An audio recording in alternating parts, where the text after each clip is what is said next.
And hello, everyone. Welcome to Anime Church. We don't have a Moon with us right now. I don't know why. Not sure what's going on there. He actually put in the first news article that we were going to do, so he was supposed to do that. As for the glasses, these are computer. These are designed to filter out like certain types of light from the computer screens I'm looking at. Though now that I'm realizing you can kind of see a glare from everything on my, so I may not use these. They're helpful, but if they're gonna cause an issue, I'm just not gonna deal with it. So yeah, I just As somebody who doesn't have that luxury, I am jealous. yeah, right, yeah. Well, this is like supposed to help me with like, I Yeah, guess those if are I like look like this, I guess if I look down instead of directly at the camera, it's not so bad. But if I look directly at the camera, if I'm looking down the whole time, it just feels weird.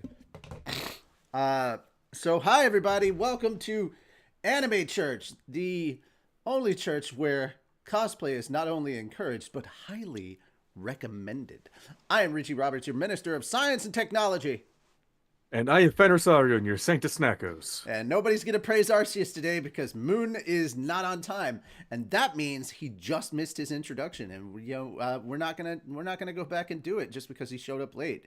If he shows up late, I'm just gonna be, and he goes, "Oh, I need to introduce myself." I'm just gonna be like, "Ah, you missed the whole parade," you know. So we'll move on from there. For those who are new and wonder what Anime Church is, it was a filler title that the audience just decided to go with. I literally called it Anime Church because we started doing a nerdy news show on Sundays, and then everybody was like, "No, call it Anime Church," and I'm like, damn it. So technically, Anime Church is the third religion I've made on this channel. But the first religion with an ordained minister on it. Okay, yeah, there you go. Yeah. I mean, I could become an ordained minister online for either Menuism or Rimuruism.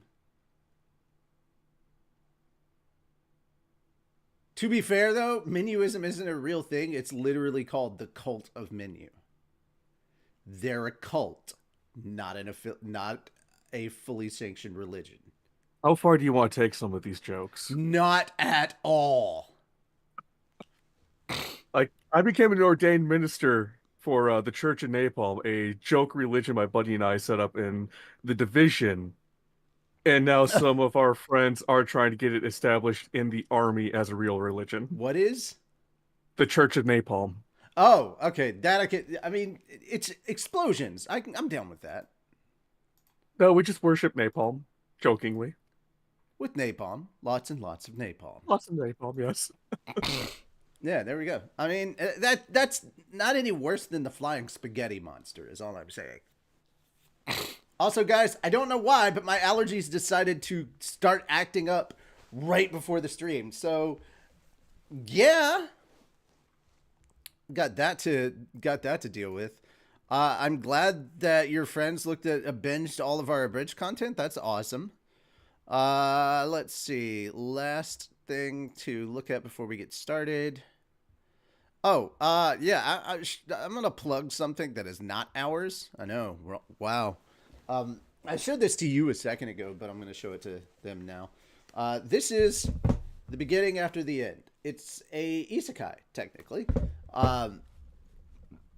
Even though the Earth that they come from is a different Earth from ours. The main character comes from a slightly different version of Earth than us, and then ends up in this new world. This is done by a Korean author who lives in DC. It's pretty good. Pretty dang good. I've got 10 volumes of the light novel on my tablet, and I just got the 4 volumes of the comic that's out. It's done in a kind of manhwa style, or the manhwa styled art, I think. But it's good. You should definitely check it out if you're into isekai kind of stuff. It is not like Mushoku Tensei in like how like pervy it can be, but it is like Mushoku Tensei and kind of the world building and like the throughout the entire life of the character. It's not like, oh, this guy's in another world and he's the same age. It's like, no. And Yeah. while this character does have advantages that far outstrip everyone else, he still has to work very much like in Mushoku Tensei. Like Rudy, yeah, he had like that. He had his like huge mana pool, but he still had to work to learn everything. Yes, he carried over his memories from his previous life, and that kind of helped in a way. But he still had to work for it. And this is very much in kind of the same vein. You can definitely feel kind of the influence of Mushoku Tensei's world building from that. So if you like the world building of Mushoku Tensei, highly recommend this series. We're not sponsored. We're not affiliated with them in any way. It's just a series that I got into and I read and I really, really liked. And I liked it so much, I ended up buying the first 4 volumes of the comics, which you can find on Amazon. And the light novels are also available on Amazon. I don't know if they're available anywhere else. I did try to do some looking around. I think they're Amazon exclusive at this point because it's like a small author, not a big author. I'm on their Discord right now, and that's really, really cool. Like the beginning after the end community, or T-Bait as they call themselves. So yeah, just a good series that I like, that I thought I would recommend for those of you who are voracious in your reading. Hey, we didn't get a moon, but we got a char, so I'm happy. Woo! Yeah, we got a third. We need to give Char a proper title for Anime Church. I thought that was after the 3rd appearance. That's Moon's thing. I am the rabbi of cookies. Nah, we can't have the. You can't have cookies if he's the saint of Snackos. Okay. Yeah, that it feels like you're intruding on someone else's job. Oh yeah, that would make sense. So I can't do rabbi of Rugelach either. Rugula? That's great. I like the alliteration, though. I like the alliteration. Patron saint of Snackos was like the best alliteration we had come up with. And then now we got to find something that is classically you, Char, that we can do. By the way, did you get my information? I sent you the audition stuff. Yes, I Okay, did. cool. Now the problem is just going to be finding a time when my family is out of the house because my dad can and has made fun of me. True story. Uh-huh. Like, this is not anime news, but when I was narrating a what if once, I told my family, hey, I'm gonna be doing this what if, or I'm gonna be doing some voice acting. I'll try not to be too loud, but you know how you're supposed to get into acting. So one of the lines I had was, this is bullshit. And when I was done, I said to my family, okay, I'm done. And my dad sent me an audio message back saying, that's bullshit. I mean, I know he does it out of love. And I love him, but... I'm for it. All right, yeah. Good news. And he did Good the news same for the sort of stuff that you're thing. not auditioning for. The word bullshit does not occur in any of the audition lines. In fact, I don't even think the character curses. I thought she did in the audition. Maybe she does? I don't know. Yeah, I thought fuck appeared in there. Oh, well, then in that case, yeah, that sounds exactly like me. I say fuck so much I've forgotten that it's a curse word. No, Yeah. I try about the not to. adjective? I try not to curse at work or around my family. I mean, you're not But- asking someone for the you're not asking someone if they want to F. You're literally just reading lines. So I'm just like, bro, Oh no, wait, it's the literal center of hell part. So yeah, no, yeah. literal fucking center of hell. Yeah. That sounds exactly like something I would write. Yeah. I can't talk about what it's for. Also, good news on the announcement side of things for Fat Dog. While I'm remembering this, last night I got sent another file from Calvin, and that means things are a go for what we were waiting for on Slime 9. Though it is going to be a delay. We're not releasing it this month. We're releasing it next month. There is a reason for this. We're not releasing anything in the month of December December is a blacklist for us. Both times that we have gotten copyright strikes that have taken the channel down was in the month of December. And it's because companies know that they can throw copyright strikes on your channel around the holidays, like a week or so before the holidays, because all the actual people that work on YouTube, which is not a lot, they all go on break for the holidays. And so there's a whole 2-week period where your channel is just gone. And if you're not partnered with YouTube or third party partnered with YouTube, you are effed. Womp, womp. Yeah, and that's what we learned. So we will not be uploading anything in this month. Slime 9 Aaron will come says, out. "Aw, but I need something to watch to ignore my family on Christmas." Well, Disney is putting out a bunch of what if. The last 3 episodes of Zom 100 come out on Christmas Day. There's a lot of stuff that's just dropping on Christmas Day. We're gonna talk about something that is literally dropping right before Christmas or on Christmas. So, guys, you'll have plenty to do. You don't need us. But to make me, up for Christmas is just another day where I don't work, and it's getting closer and closer to my birthday. My birthday is the day before New Year's. Okay, I'm not caught up on what's going on. Is Hanukkah, has that started or does it start soon? It starts soon. Okay. It starts this Thursday night. Okay, so enjoy your 8 crazy nights. Thank you. You're welcome. You light up that menorah. Yeah. All right. And yes, now with that out of yes, the way, I'd say Hanukkah. See, I got it right. Yeah, yes, yeah. got it. You gotta remember the. Gotta get your phlegm in there. You know. Absolutely. Don't C phlegm. How do you spell Ahmed? All right. Anyway, so the good news is Slime 9 will be out in January. That's the deadline we're looking for. The stuff that I'm waiting on is all getting done. I'm not going to go too into the weeds and behind the scenes with it, but basically there's a couple of things that need to be retooled that are stuff that I can actually do. So, I'm just going to go ahead and say it. The ending for Slime 9 was not strong enough of an ending for the episode, much less the season finale. So after looking at it carefully, Fel and I have just agreed we're just gonna scrap that ending and write something better that actually is a good staple on what is should be a good tail end to season 1.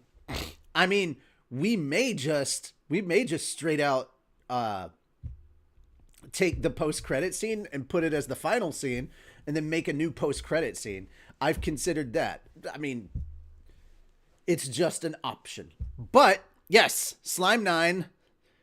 If everybody that is about to celebrate Hanukkah was asking for Slime 9, well, you get your wish. It's just a month later. Also, there may be another project dropping in January. There may be 2 projects dropping in January. It just depends on how quickly we can get stuff done. It's not about we're not working in December. We are working in December. We're just not releasing anything in December for copyright reasons. We don't want the channel going down, especially when it's finally starting to pick back up. Yay. Mm-hmm. All right.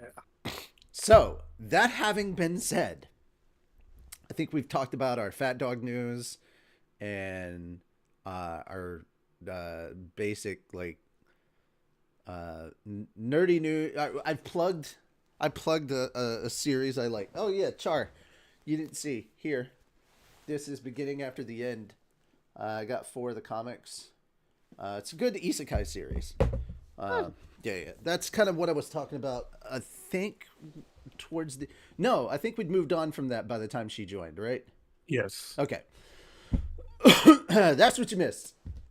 I plugged a series I liked, and I was like, guys, you should go check out this series. It's really good. Wow. Okay, Mouth. Thank you for all the saliva that suddenly appeared there. I sounded like that. Anyway. Aaron, to answer your question, I will be making challah, and that is on the Friday night. It is a special Jewish bread that is eaten on Sabbath. There you go. See, I don't know anything about religion because I don't. Ironically, for the guy hosting Anime Church, I am the least religious person. Essentially, it's braided bread.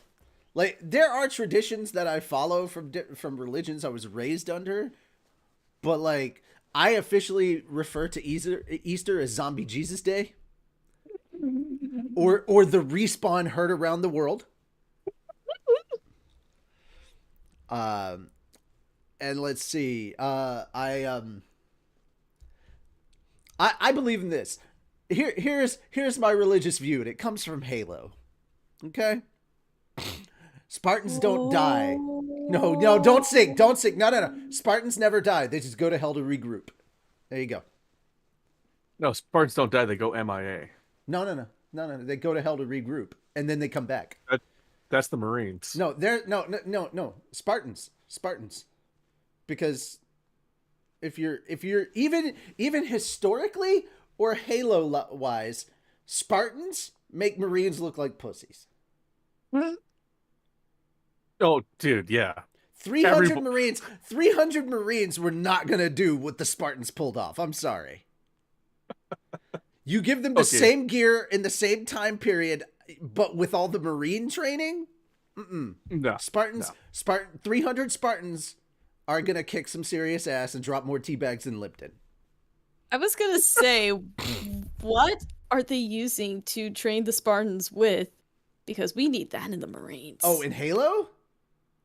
Yeah. Oh. Okay, so I'm sorry. About that, as somebody who's read the books, I want to quickly. All right, we really are going nerdy to begin with, and we haven't even covered the news. Yes.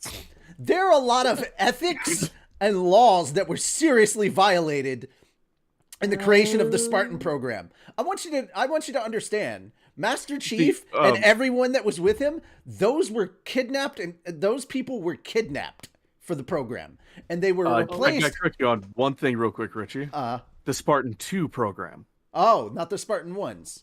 The Spartan 1 program was Avery Johnson's era, where there was just volunteer soldiers and Marines. Gotcha. The Spartan 2s were literally children that were kidnapped and replaced with clones of themselves that would get sick and die within less than a year.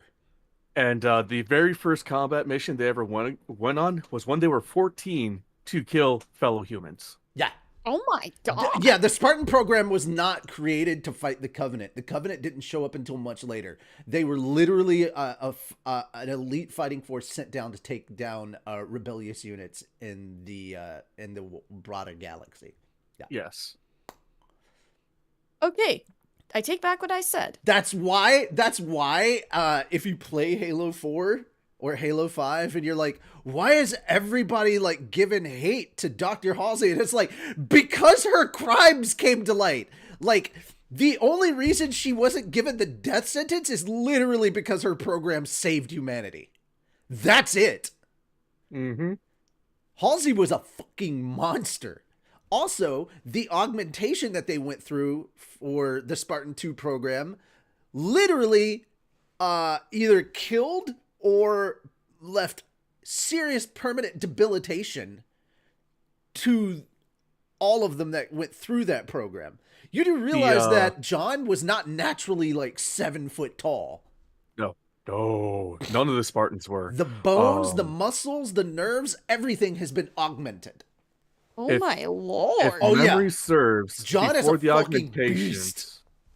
Before the augmentations, there were, I want to say, about 80 or 85 children left from the Spartan 2 program. Yeah. After the augmentations, there's about 30. Yeah. And keep in mind that even in the training, kids died. Yeah. Yeah, because it was literal survival training. It was like full. The reason they're called Spartans is because they were trained as Spartans. And Keyes, the captain from the first game of the ship that you're on, knew about the whole shit. Yeah, because he was there to help Halsey pick the children. Yeah. So, yeah. Oh my lord. It's insane. And then the idea that... Oh, go ahead. Sorry.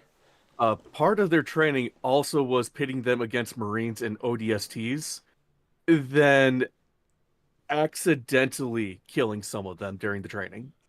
Dude, I remember a set of Marines that was picking on John right after the The enhancement, augmentation. the Yep. augmentations, and he was like doing his normal weight training, and he was like, I don't feel anything, and he started packing on weight, and lifting, and they were like, I think it was like they were mad because he was either taking too much weights or he was using the weight room for too long, and he literally almost killed someone on accident because he was not accustomed to his new strength.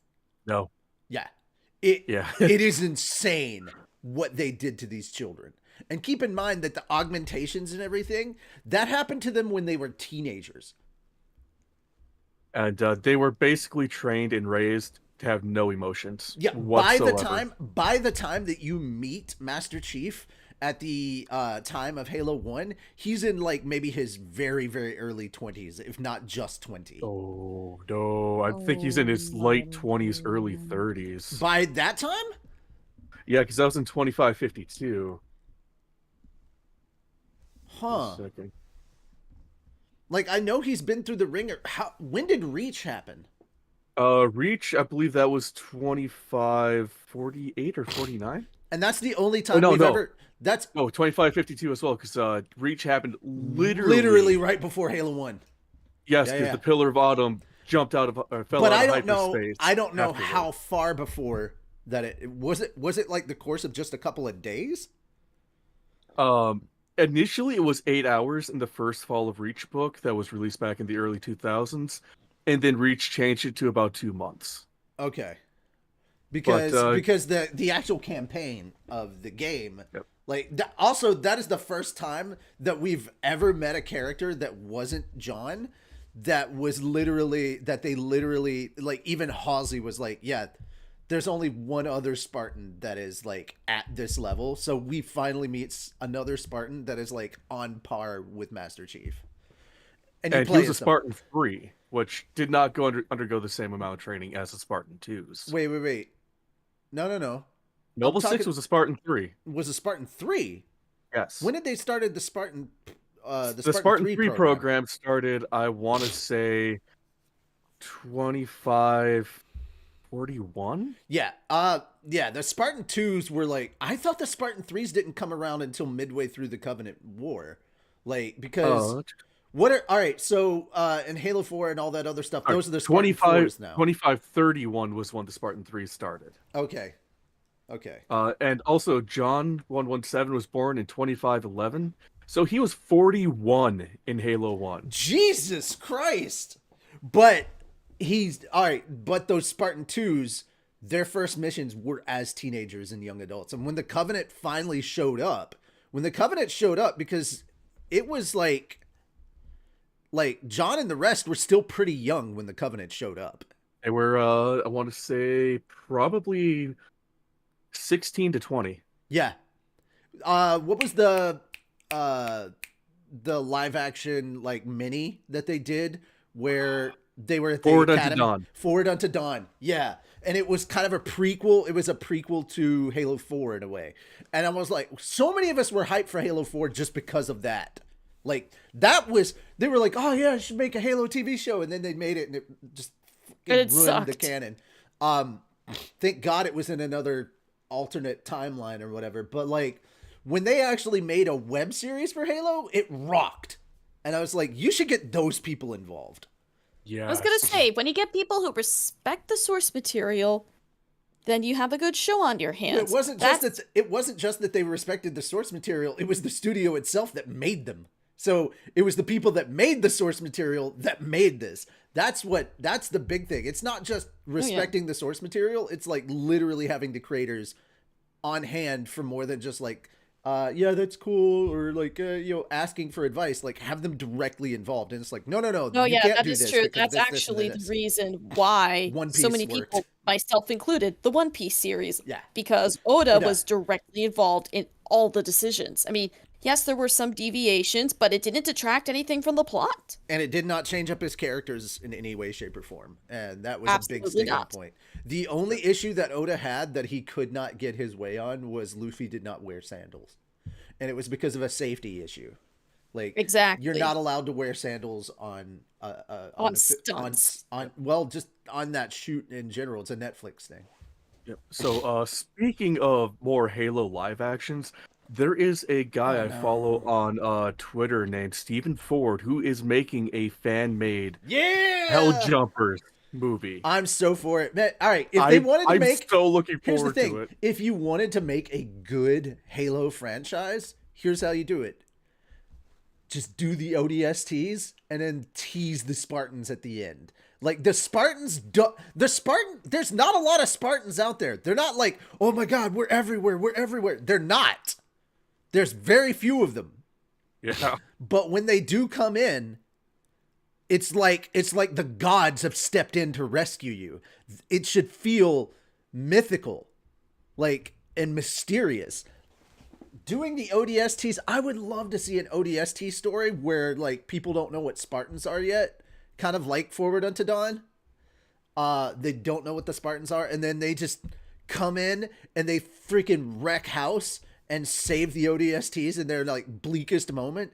They're like, "Who the hell are you guys?" It's like Sierra 117, or because I know the like Steve Downs, who voices Master Chief, he's still down to do stuff. It's just like, hey, but if you're gonna ruin my character, I don't want to be involved. He has Exactly. a lot of protection for that, and I mean, it is what it is. All right, we got to get away from Halo and actually get to talking about the story, man. I'm sorry I got them on this tangent, everyone. Wait, what's Oh, it was a great start oh. to a nerdy show. no? We did get the song, by the way. No, not that one, not that one. Sorry, I thought you were asking me about the song and slime, and I was like, yeah, we got the song, we're good. Oh no, wait, sweet, we are doing the song. Yeah. We got that song. I was like, wait, what? No, we're doing that. We got the song. We're good. Yay. All right. Since Moon isn't here and I don't know where he is, we're not gonna cover his thing yet. We've kind of goofed off for 30 minutes. I think we're good. Yeah.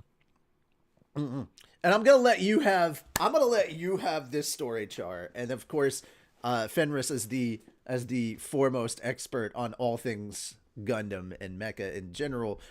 We have 3 stories for Gundam that I just grouped up. I just called it Gundam in the description, and you get to read off and we get to talk about all of it. So as in depth as we went on this Halo thing, I want to kind of go in depth on some of these stories too. So have at it on Gundam, dude. You can even bring up yesterday's show where we were commenting on Gundam raps and other things. Yeah.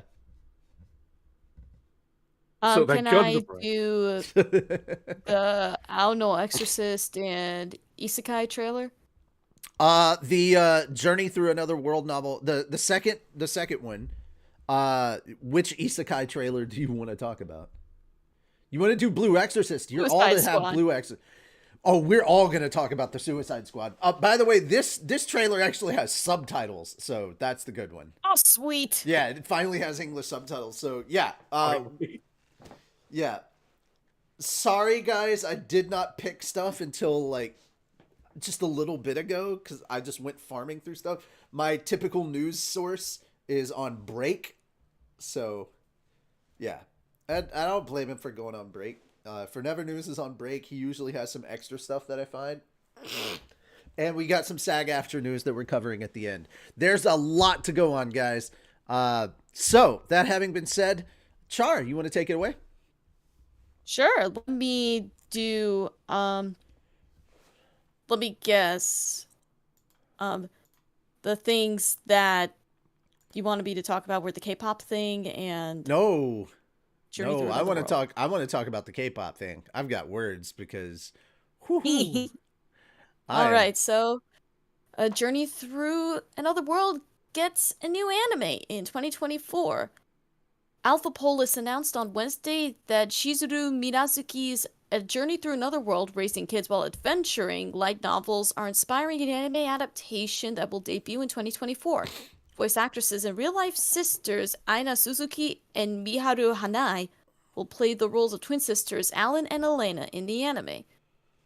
Atsuru Nigorikawa from Love Tyrant to Destructive Gods sits next to from Love Tyrant, A Destructive God, Six Next to Me, and Beast Tamer, is directing the anime at EMT Squared, with Brothers Bird credited for production cooperation. So the story is, due to a mistake by a god, Takumi Kayano loses his wife and is reincarnated. Bestowed with various skills, he finds himself transported to another world, a perilous forest infected with monsters. In that forest, Takumi discovers what appear to be twin young boys and girls, whom he names Alan and Elena, and takes them under his protection. Despite being surprised by the two effortlessly defeating monsters with their martial arts skills, Takumi eventually reaches a town and registers with the Adventurers Guild to make a living. Thus begins a laid-back adventurer's life as Takumi watches over the growth of Alan and Elena. There we go. Okay, so isekai, but this time with twins. What? Oh man, I don't know, man. It's been forever now that isekai has been oversaturated, and it just feels like the genre that they're trying to like beat until it's like just dust. Like at this point, with all the random isekai stuff that's coming out, it's like, he's already dead. Stop it.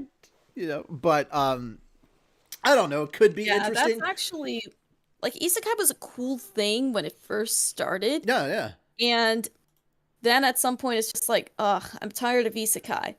And it's gone to the point where the only isekai series that I've watched so far are That Time I Got Reincarnated as a Slime and Rising of the Shield Hero.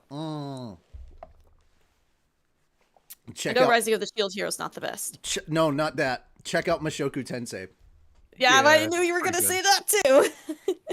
Otherwise, Campfire Cooking in Another World that was good. Wholesome as hell.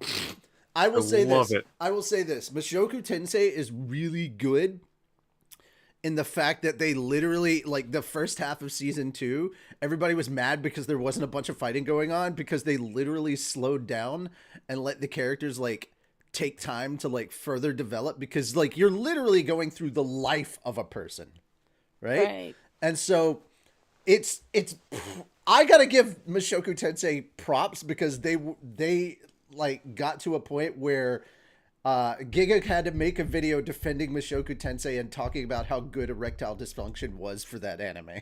And I'm like, yes!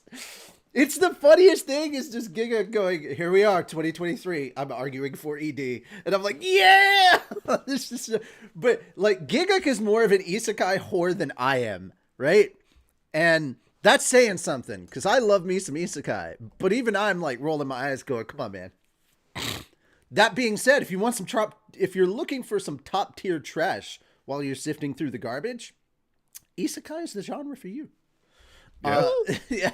That having been said, though, Mushoku Tensei is just really, really well written. The characters are really good. The storyline, and we got like some serious plot development in the first half of season 2, and the second half is coming up in the summer. So. Yeah, get ready for that. And season 3 of Slime dropping in spring. So can't wait. Like, Slime is you guys fun. have to realize Mushoku Tensei on the web novel publishers where they originally got their started. Mushoku Tensei was #1 forever. No one could take it down. And then finally one did, and it was Slime. That was it. Whoop. Oh, look who joined! Hi.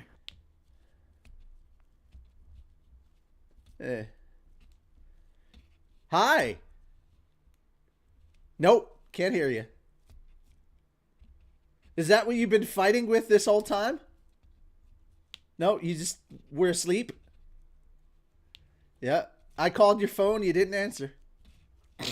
So I figured you were either working or sleeping.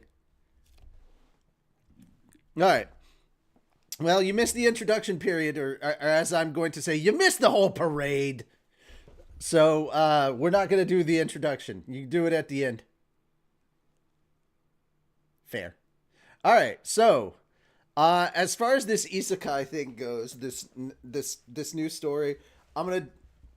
If it looks good, I mean the premise is unique enough that I'll give it a watch, but like, eh, I'm not in on the general isekai-ness at this point. Isekai-ness, that's a word now. Uh, I don't know. I'm kind of like, Testing. there you we go. Yeah, There we we hear go. you. So yeah, I don't know. I don't know. I'll give this like a watch, and if it's not good by 3 episodes, I'm dropping it. So I'll wait for your review on it before I even give it a chance. I I got there enough are to rare watch. there are rare ones that are just really really good from the get go. Like obviously Oshinoko immediately comes to mind, but if you're looking for one this season where the first episode of an anime just like fucking does it, they just nail it. May I suggest Shangri-La Frontier? It is a gaming anime, but it is not isekai trapped in a game kind of stuff. It's literally just, oh my god, where they invent VR that actually works and doesn't try and kill you in real life. Wow, that's possible. Yeah, no, it's really good. It was so good that by episode 6, I was like, F it, I gotta get the manga. And so I started reading the manga, and yeah, like, because at the end of the day, guys, that's all anime is. It's an advertisement for the manga. If you're really into a story and you're like, oh my god, I can't wait for the next season, go read the manga. That's literally what they made the anime for. Yeah. So, like, with One Piece, with Naruto, with Bleach, yeah, I know I'm naming the top 3s. With Hunter x Hunter, Oshinoko, all of them. Shangri-La Frontier. Just about. There's a whole lot of stuff. Jujutsu Kaisen. There's a whole lot of stuff that, like, is out there that you should definitely be reading. You know what? I'm going to go ahead and throw out another recommendation, but for a Shonen Jump one. There is a series that is recently out that is only 12 chapters long right now. It's brand effing new. It is called Kagurabachi. Trust me on this. You want to jump on this before there's not enough chapters right now for them to make an anime, but like considering the hype and the attention that this series has gotten, it's going to be getting an anime, which is crazy because Shonen Jump has just been canceling like things that I think are really good projects left and right.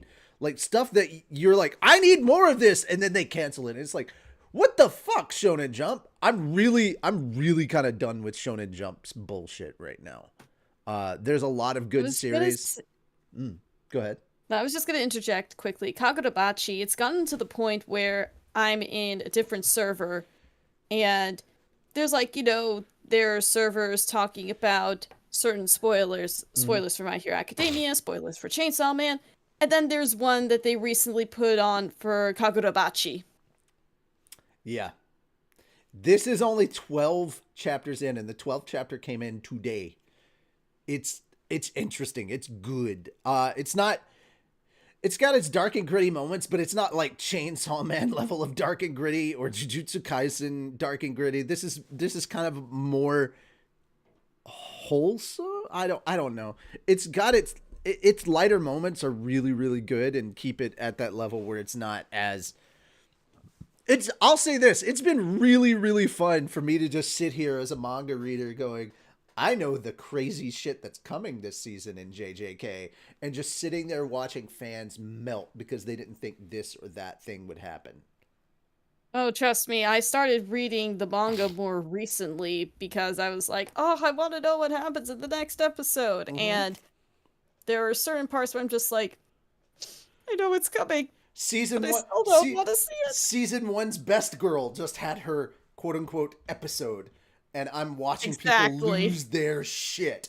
They're like, what? And I'm like, yeah!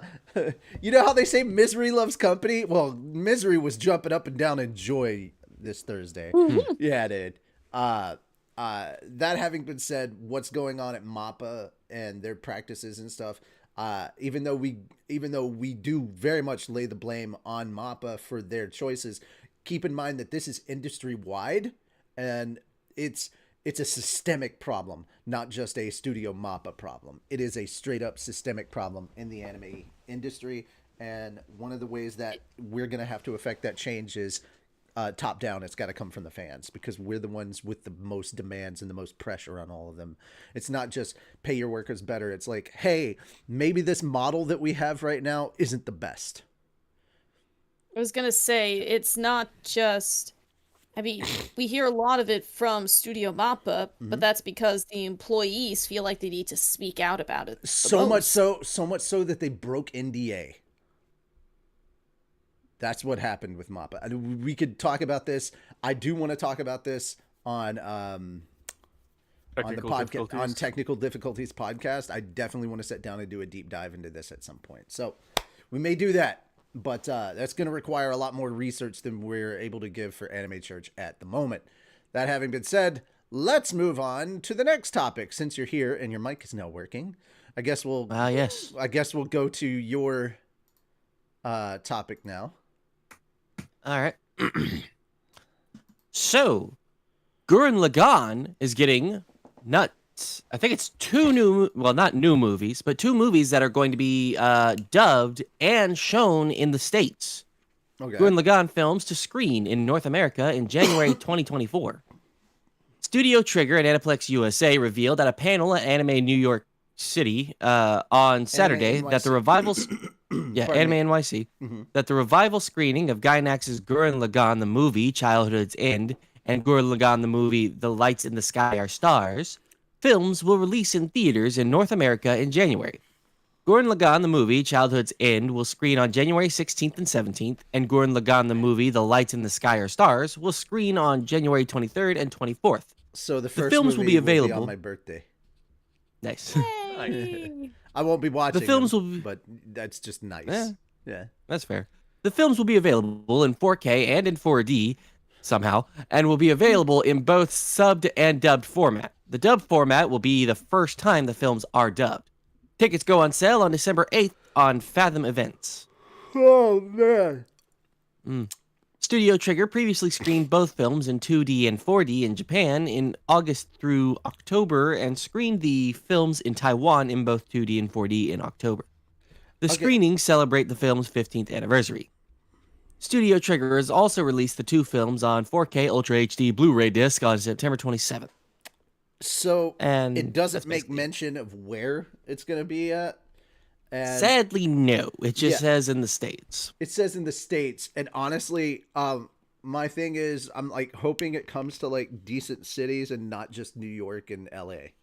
Because that's been the trend lately of just New York and LA. And I'm like, okay, people need to stop thinking about the United States as one big country. We're like the European Union. We're made up of smaller countries. Each state is its own kind of country. So stop sitting into just the 2 furthest places from everywhere else. Exactly. Please. Motherfuckers, I want to see some of these anime movies.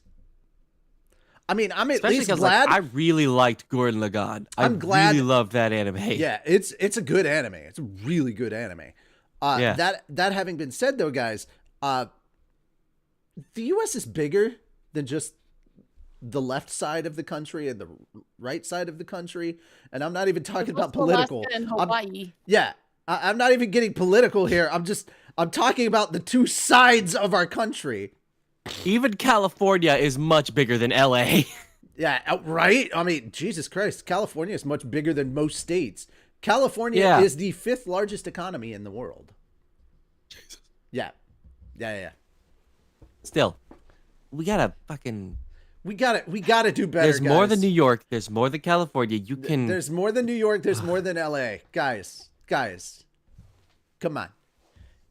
I am happy though that that they have gotten on the bandwagon with the streaming stuff, and they're like, okay, well, we're just gonna release it simultaneous with the movie in Japan, and you guys can watch it on streaming. We're like, oh, okay, yeah, I'm for that, yeah. I'm not sure if these movies are on streaming. Are they? I know the anime is, but the movies are probably not. Yeah. The anime was so fucking sad. So good. So sad. Yeah, it was sad, but it was so good. So sad. And the music was amazing. The animation was... I know it's amazing. That's why I used it for Log Horizon. Speaking of the music, Fight there the is power. a YouTube channel called The First Take, and it's a really cool YouTube channel where they get the artists to come back and do a song that made them famous. Recently, they got the person who sang the opening from Gurren Lagann to do it. Nice. I just remember Fight the Power is the song that really sticks out to me the most. It's like, do the I mostly remember impossible, the see guitar bit from the invisible. first song, from the opening song. Fight the power. I'm like, okay, yeah, that's the one that sticks with me. Oh man, nostalgia. I'm just going the to nostalgia. share this in the Anime Church chat. Oh no. Also, just a quick reminder to everybody. If you were part of the Crunchyroll class action lawsuit, you have 10 days left to file your claim. Never got an email about it. Never. Same. I'm very sad about this. Very. Yeah. Oh, sorry, 9 days. Whoa. Okay, that's interesting. Just a side thing. Oshinoko's theme song ranks as Spotify's top song in Japan. Even this long after Oshinoko has ended, and it's still topping those charts, man. Idol was freaking phenomenal. All right. I guess it's time to move on to our next story. All right. Guys, did you know that K-pop fans are going to war with anime fans? What? I'm sorry. It's not all K-pop fans. It's just a section of really stupid ones. All right. Just a quick show of hands from you three, and Char, you could just speak up on this because we can't see you. Who here has seen Made in Abyss? No, actually. But Okay. I've heard about all the heartbreaking stuff. So 50-50 here. We got a 50-50 split. Okay. K-pop scandal unfolds after several idols share their anime pics. Oh yeah. When it comes to the internet, well, drama is about everywhere. It seems public figures are always stepping into some sort of scandal, and for South Korean idols, this kind of scrutiny is very intense. Now, it seems a new scandal is brewing within the K-pop fandom, and it comes from several idols sharing their love for the anime Made in Abyss. Now, you might be wondering what is so controversial about the anime, and to be honest, we felt the same. It appears the drama comes from a thread of misinformation regarding Made in Abyss, given its reputation. Some netizens are accusing the idols of promoting the show's dark themes, but if you have seen Made in Abyss, you know the series itself is staunchly against the upsetting topics it covers.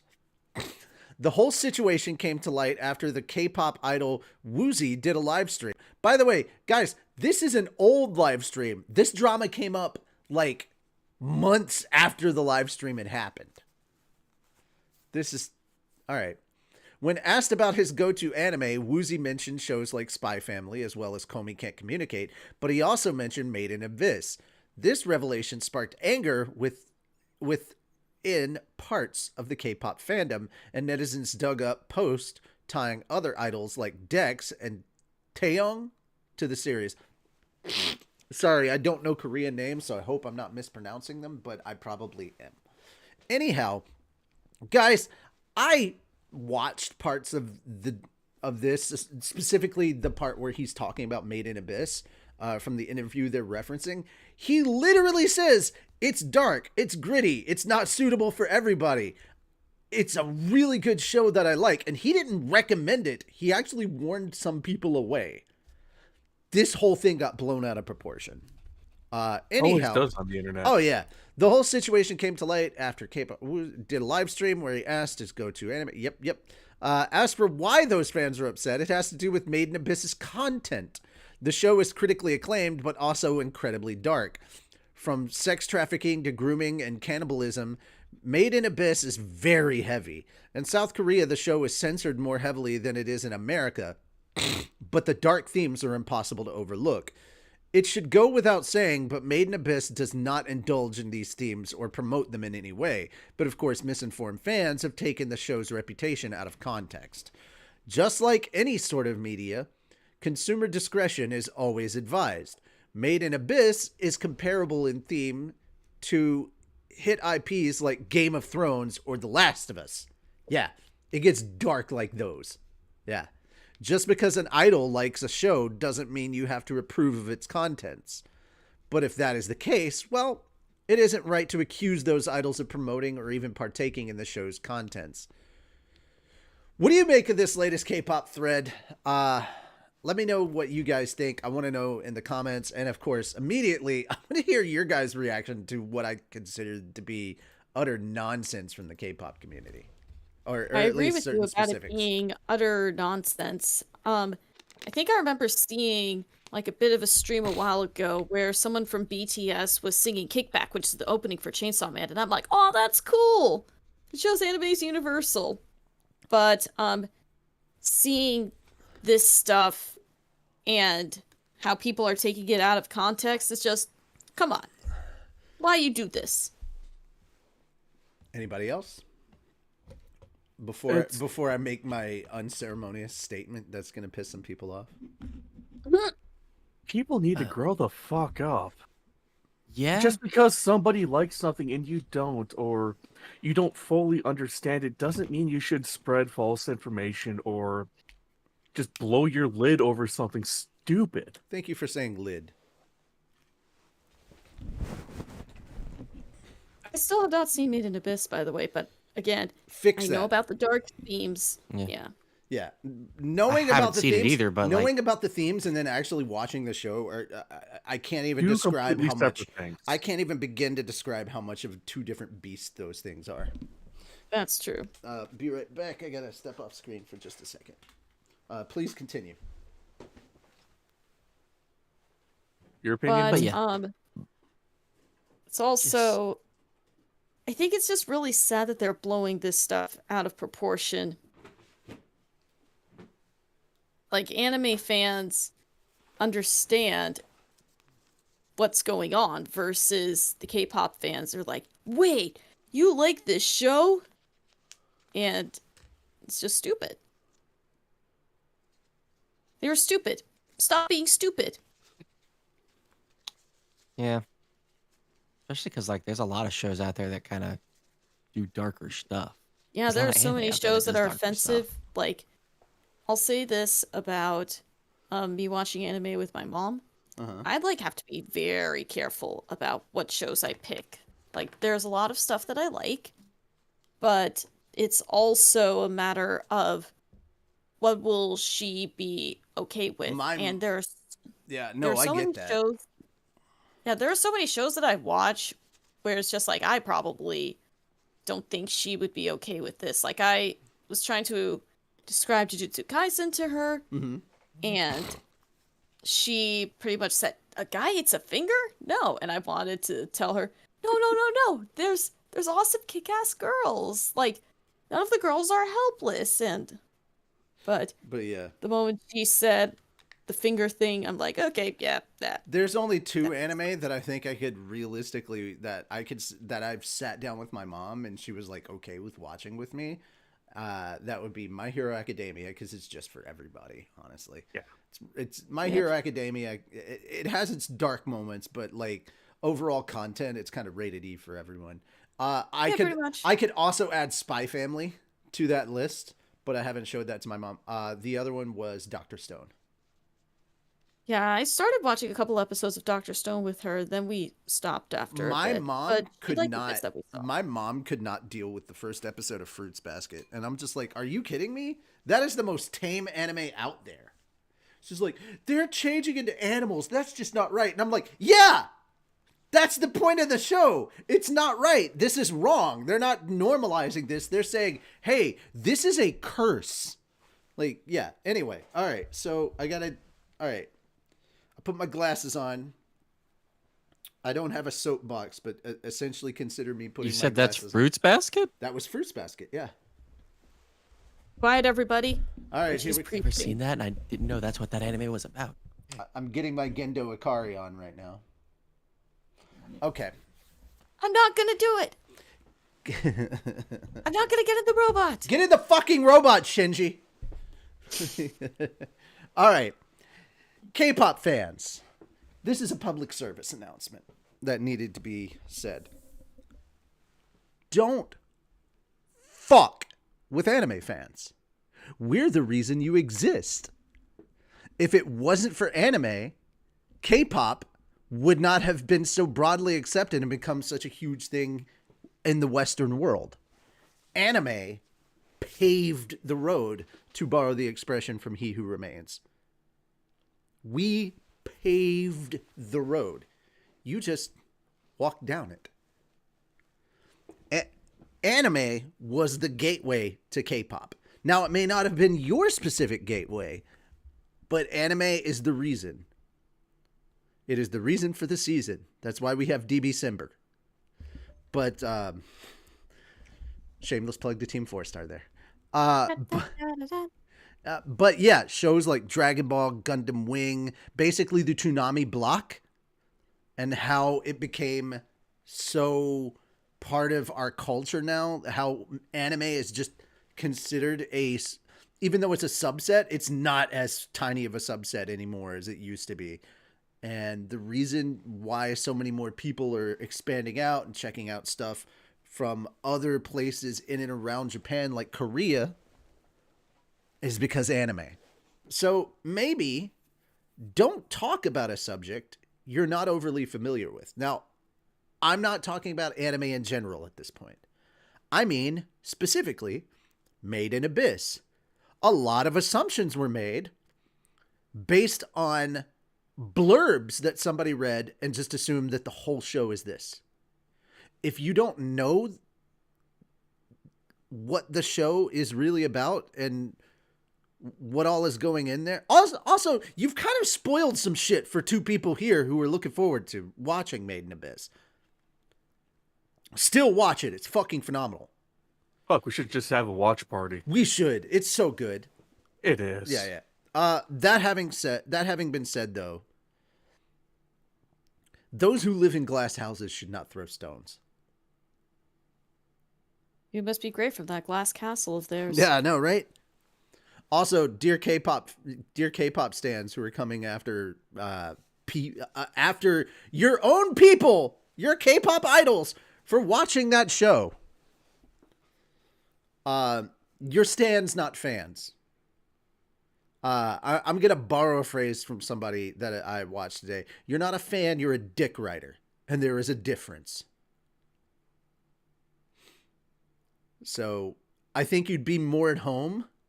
I think all of you who are quick to make such judgments like that would be more at home staying on and dick riding as the ship goes down. Elon Muskrat's project. Yeah. That he tanked. That motherfucker doesn't get to say that, oh no, they're trying to blackmail me and sabotage me. No. Your consequences have actions. You don't like the you don't like the actions that other people have taken based on your actions. That's not cancel culture, bitch.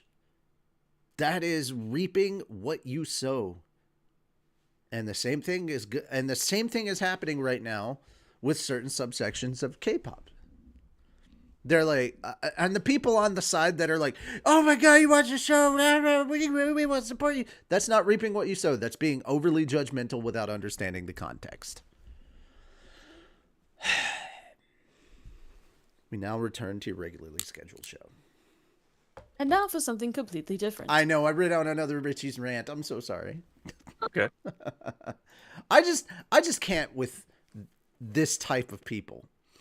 Let's talk about something a little more lighthearted. Moon. I would like you to talk about the next. Ooh, okay. Yeah. Princess Mononoke comes to life in Ghibli Park's new area.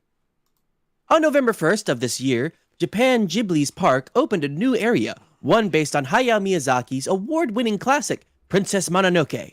Anime News Network was able... Can I just interject real quick? Two things. Number one, if you are listening to us, I highly recommend you click the link so you can actually see all the pictures that are in this. Like Mhm. you gotta God. see the pictures. Some interesting stuff. Secondly, the reason I immediately gravitated toward this is because the very first Studio Ghibli film that I watched was Princess Mononoke. Mhm. Yeah, Mm. that's how I I'm got right there with introduced to you. Ghibli, and I was like, oh, it is my favorite because it was my first. Do It's they not have the a Spirited best. Away place? Yes, Spirited Away is more popular than Mononoke, which saddens me. But you know, it is what it is. I don't think Spirited Away is the best Ghibli film. But like my favorite is Mononoke Hime, and I think probably the best one in my opinion has to be Howl's Moving Castle. I just finished Howl's Moving Castle yesterday, Yeah! actually. Ah, lovely. I loved it. Congratulations, My you are going to mom- love have that now seen- song forever. You have now seen probably one of the best cooking scenes in all of anime. A literal living fire cooking some eggs. A little, my God, a it looks so literal fire delicious. voiced by Billy Crystal, Mm. cooking some eggs. Cooking some eggs, So- yeah. I do have one question for you before we continue this. Mm-hmm. Would Lupin the Third, the Castle of Cagliostro, count as a Studio Ghibli film? Just because they made it, I don't know because it's not 100%. Miyazaki did direct it. Yes, but it was not originally created under Studio Ghibli. It's not an Fair. original work, so I don't count it. It's not an original Studio Ghibli work. But it was a damn good movie. Fantastic. Also, I mean, I'm not going to take everything that Miyazaki does as gospel. This is literally the man that said that anime was a mistake. So, you know. I mean, Honestly, though, I can see where he's coming from sometimes. Yeah. But at the sometimes, same yeah. time, I really like seeing my cute girls doing cute things. The And oversaturation I really of like, anime you know, was a having mistake. the huge amounts of plot in my show, you know? Stop talking about High School DxD. All right. Anyway. Anyways. Continuing on. Yep. Anime News Network was able to drop by and check it out firsthand. The attraction, aptly named Mononoke Village, is one of several located at Ghibli Park.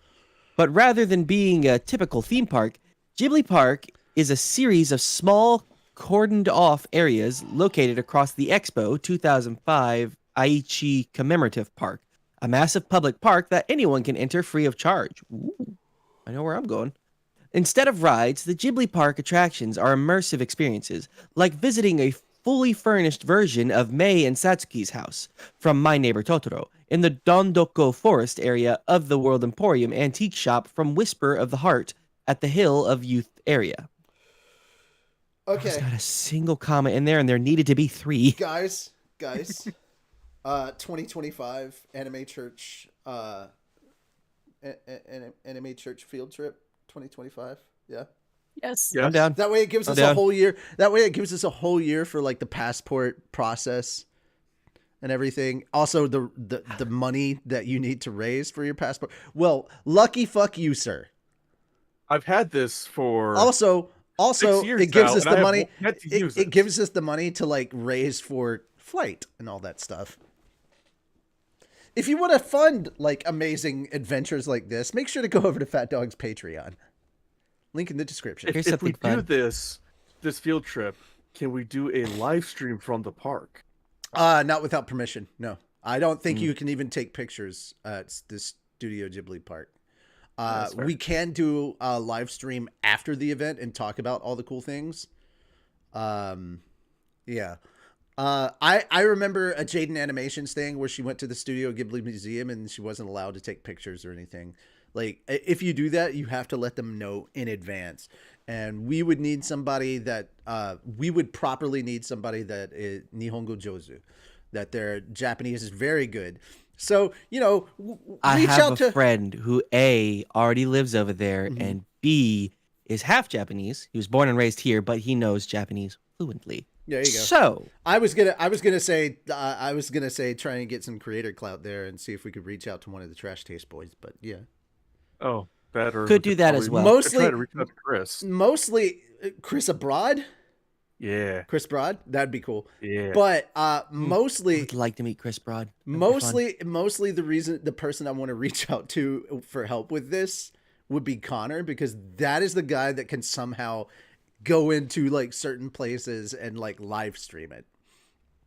Places where you would generally not allowed to be filming anything, Connor can stream and film from, but I think it's mostly because of Mouse. But like the Sailor Moon Museum, the Sanrio theme park, like, yeah, like, and just to hear Mouse losing her mind when she actually introduces Connor to said character that she has named for Iron Mouse. And then also like losing her mind in the Sanrio park as she sees all of the effing cinema rolls. And it's, or as we now refer to them, the mouse tax. You got to pay the mouse tax. So yeah, it's just good times. It was mostly like, I would love to meet Connor just to meet Connor, but also because this man knows how to set up certain things so that it's okay to do this. But we'd have to arrive at like this hour for our tour when a bunch of people, because here's the other thing. It's actually, and I like this, it's actually illegal to film other people out in public without their consent. You have to blur out their face and stuff like that in the videos. Otherwise, Japanese law, it's very looked down upon and you will not be invited back. So again, guys, the nature of Japan is be respectful of others.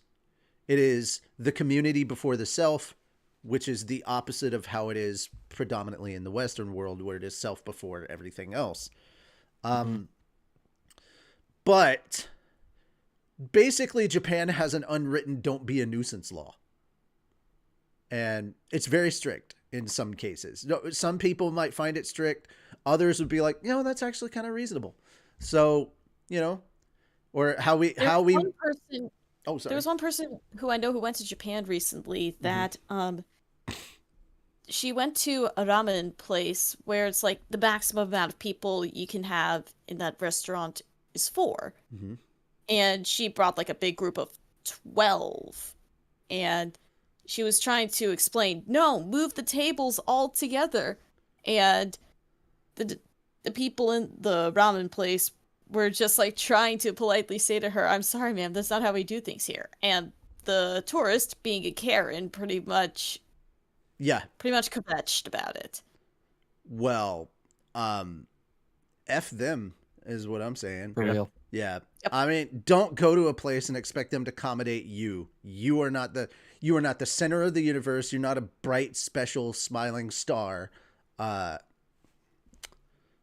See, I hate how the word snowflake has been used because it describes these people. I'm more special than all of you people. You're not special. If you want to get down to it, no one on this planet actually has rights upon their birth. No one is guaranteed anything. But we decided that certain things were important. Because we're not monsters. That having been said, let's continue with the happiness of this park. Built with the style of Emishi Village, seen in the start of Princess Mononoke, Mononoke Village is surrounded by the commemorative park's large forest on one side and the fields of Aichi Satlab Farm School on the other, making for exactly the kind of environment we see in the film. To enter the area, you must first go through the village's replica gate, where Ghibli Park staff scan your ticket before allowing you in. Off to the right is a path leading to the village's watchtower, similar to the one destroyed by the raging demon spirit at the beginning of the film. Speaking of the demon spirit, a life-size statue of it sits at the base of the small hill the watchtower has been built upon. Next to the demon spirit is a life-size statue of the boar god, Lord Okoto. This sculpture also contains a slide hidden within its back for children to play on. Aww. Next to the demon spirit is a life-size statue of the boar god. Oh wait, nope, I already read that. At the center of the village is the Tataraba, but to get there, you must first cross a small moat and go underneath a gate guard post. Based on the grass-roofed buildings of Ashitaka's village, the Tataraba is the location of a hands-on experience where you can be taught to make the local specialty, gohei mochi, rice cakes, on a charcoal grill for a small fee of 1,200 yen, approximately $8.10. Worth it. Very. Aside from that, the last remaining location is a small gift shop and rest area near the fields. While Mononoke Village is no doubt a must-visit location for die-hard fans of Princess Mononoke, I must admit that I felt a bit let down by it, especially when comparing it to the insane amount of detail seen at Ghibli Park's similar attractions, i.e. Mei and Satsuki's house and the World Emporium Antique Shop, Yeah, but I that like I a little visited shop. earlier in the day. You what? Yeah, but I like a little shop. Always love a little shop. Always love a little shop. Hey. However, the ticket for visiting this area also comes bundled with a ticket to the amazing Ghibli's Grand Warehouse, a massive interactive museum full of photo spots for all of Ghibli's films, which makes Mononoke Village feel well worth the overall ticket price. Oh shit. If you find yourself in Japan and plan on taking a trip to Ghibli Park, which I highly recommend, be sure to buy your tickets ASAP via the official Ghibli Park website. You can't purchase tickets on the day of your visit to the park, and tickets often sell out up to 2 months in advance due to the popularity of the attractions. Damn. Okay, so a couple of things I want to do in 2025. Pardon me, on a Japan trip. We might have to go a few times just so we're. One of the things I wanted to do was the Sapporo Ice Festival in February up in Hokkaido. I know it'd be cold Thank as a you. bitch. I know it'd be cold as a bitch. I'm not even a beer person, but I want to go to the fucking festival. I love Sapporo. I still haven't opened them yet. I was gonna do it when my dad was here and we were gonna have one together, but we never did. And then the other one would be going like during the spring or so we could go to these different places. And then Char, if you're there, You're muted if you are. she may be away. I don't know. But all right, so one of the places I wanted to go was the Fox Village.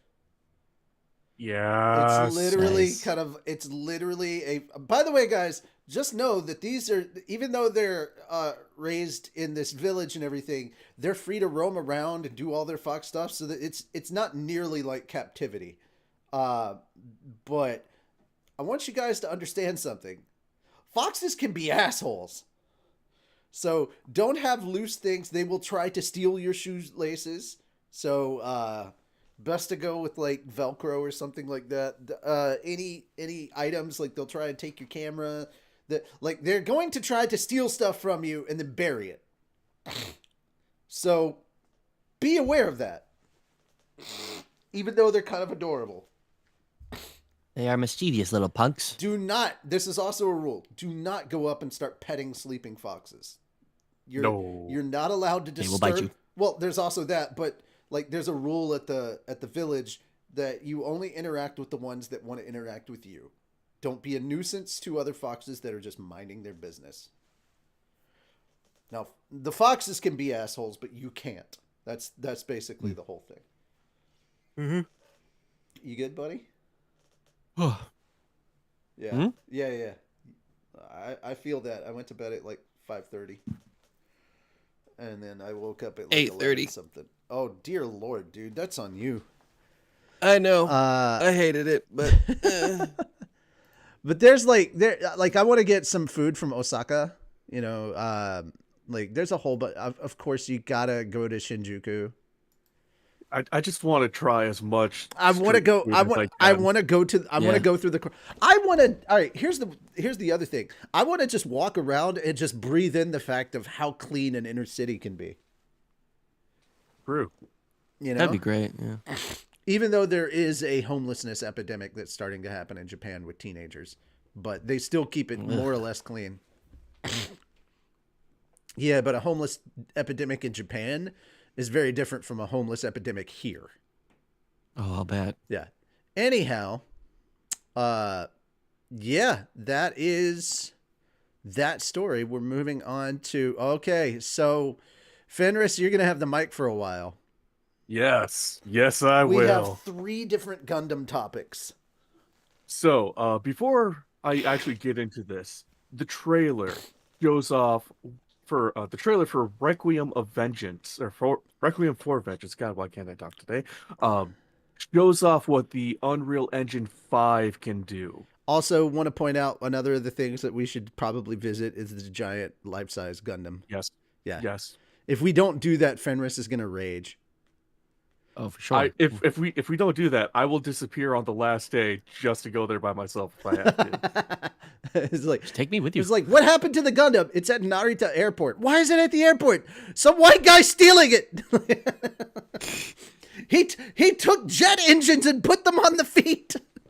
Okay, just because No. It would be more like somehow he meticulously took it apart. No. Just because I priced it out and it would cost about $68 million to build one in real life to actually work. Okay. We're just gonna get you a Gundam Lego set. All right, you're just gonna have to deal with that. I Yep. have plenty. Okay, you have We're gonna get you another one. Lego. There's a difference. It's one you have to literally got build me there. piece by piece, You got me there. and I know they exist. Either that or I Yes, can just get you a 40K I- Titan. I've looked at a Don't be a Zaku. like a 6-foot tall Lego kit for that Gundam. It was about. I am not $2,800. getting you. I am not getting you that. You can fuck right off. You're getting a No, regular ass Gundam. that's on you, Pricing bud. it up You're because getting I want to You're buy getting one. a 6 to 12-inch Gundam figure made of Legos, and you're gonna like it. Oh, I'll love it, and I will build that On the bi-weekly show. Yeah. Gunbuster stream. You will build it on the show. That way we can put it down as a tax write-off. Yay! Another reason we need to wait for 2025 so you can get that shelf down. Yeah, right. Speaking of tax write-offs, could we possibly, since we'll be going to Japan specifically for anime Yes. search? Yes. Well, for Fat Dog, Nice. we have to work For while. Fat Dog. Here's the thing: you still have to work while you're there. Yes, you can enjoy your work, but we still have to do like things like give proper commentary on things, talk about our experience there. Like we have to make an actual thing for it. Yeah. Otherwise, Like no. we'll be making a vlog, right? Oh yeah. Live vlogs, live stuff, a review. I will do all sorts of things, dude. I want to go there. hell, I want to go there and just talk to some people that are there. Like I would love to meet Akasan. Obviously the Trash Taste Boys.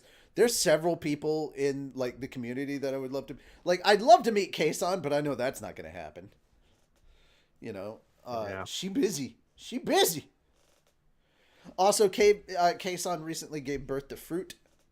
So, Nice.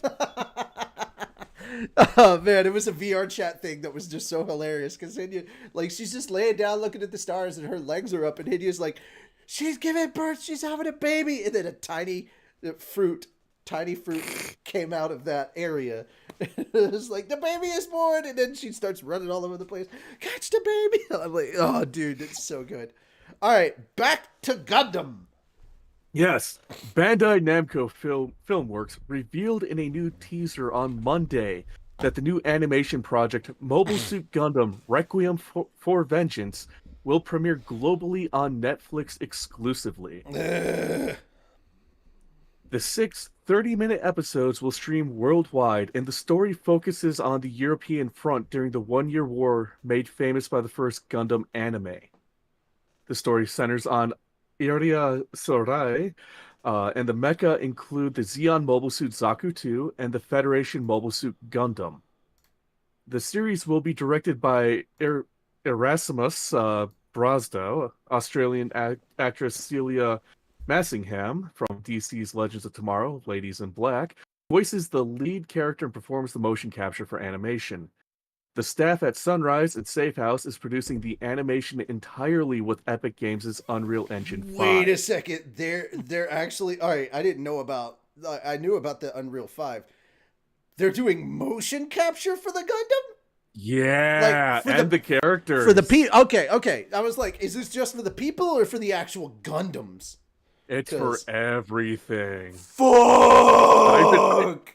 You don't know how happy I am that you posted this, because I've been following this for like 2 years now. I just saw like a bunch of Gundam stuff and I was like, oh cool, Fenris can talk about this. This balances everything out, so I'm not like the guy reading off all the news articles. Yes.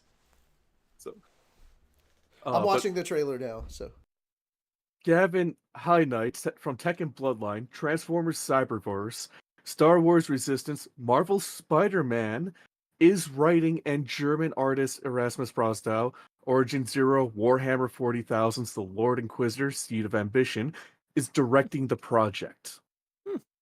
Nahiro Ogata from Mobile Suit Gundam, The Witch from Mercury, and Mobile Suit Gundam Thunderbolt and High Knight are serving as executive producers, and Hiroaki Yara is producing. holy shit, dude! I'm only 27 seconds in, and this is gorgeous.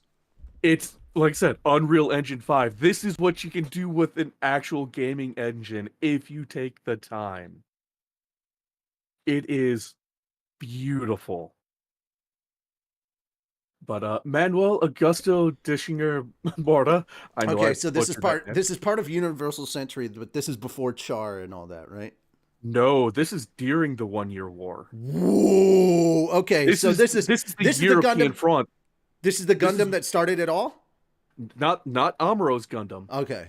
because the RX-78 had 6 different prototypes. Okay. The first one was destroyed during testing. The second one is what Amuro pilots.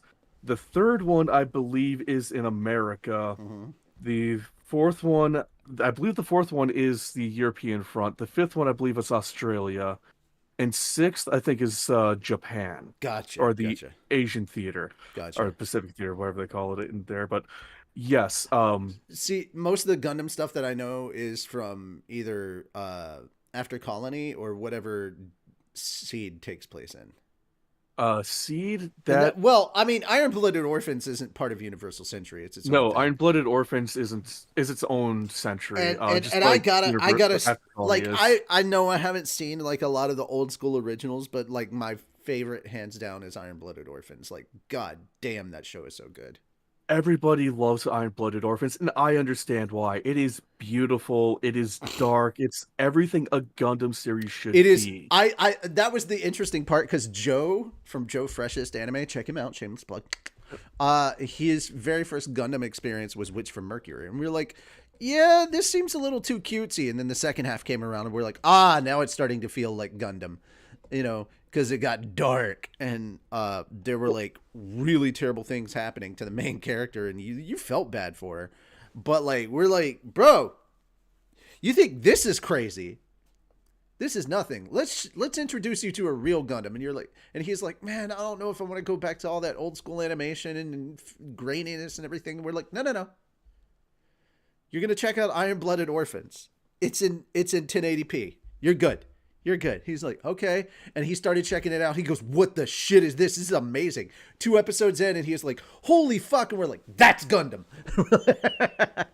and we're like, and dude, this isn't even an aberration. All Gundam is like this.